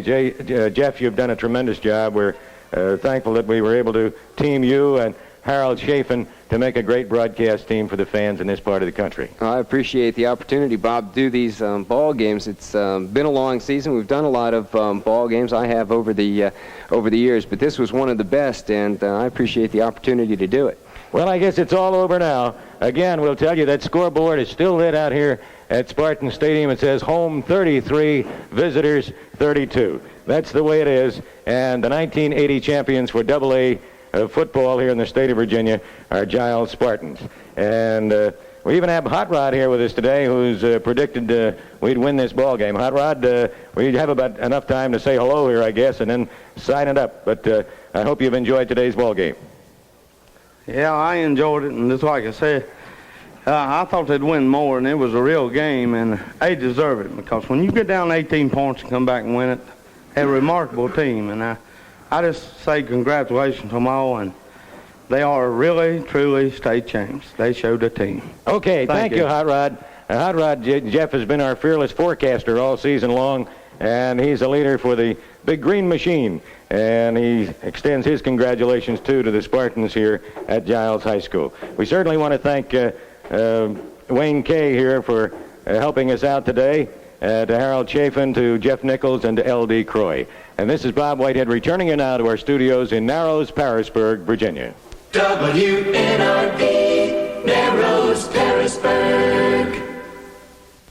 Dean, honey, with this message to the Patriots, don't mess with Leon. Don't ever mess with Leon, honey. I'll see y'all at the game Saturday, here?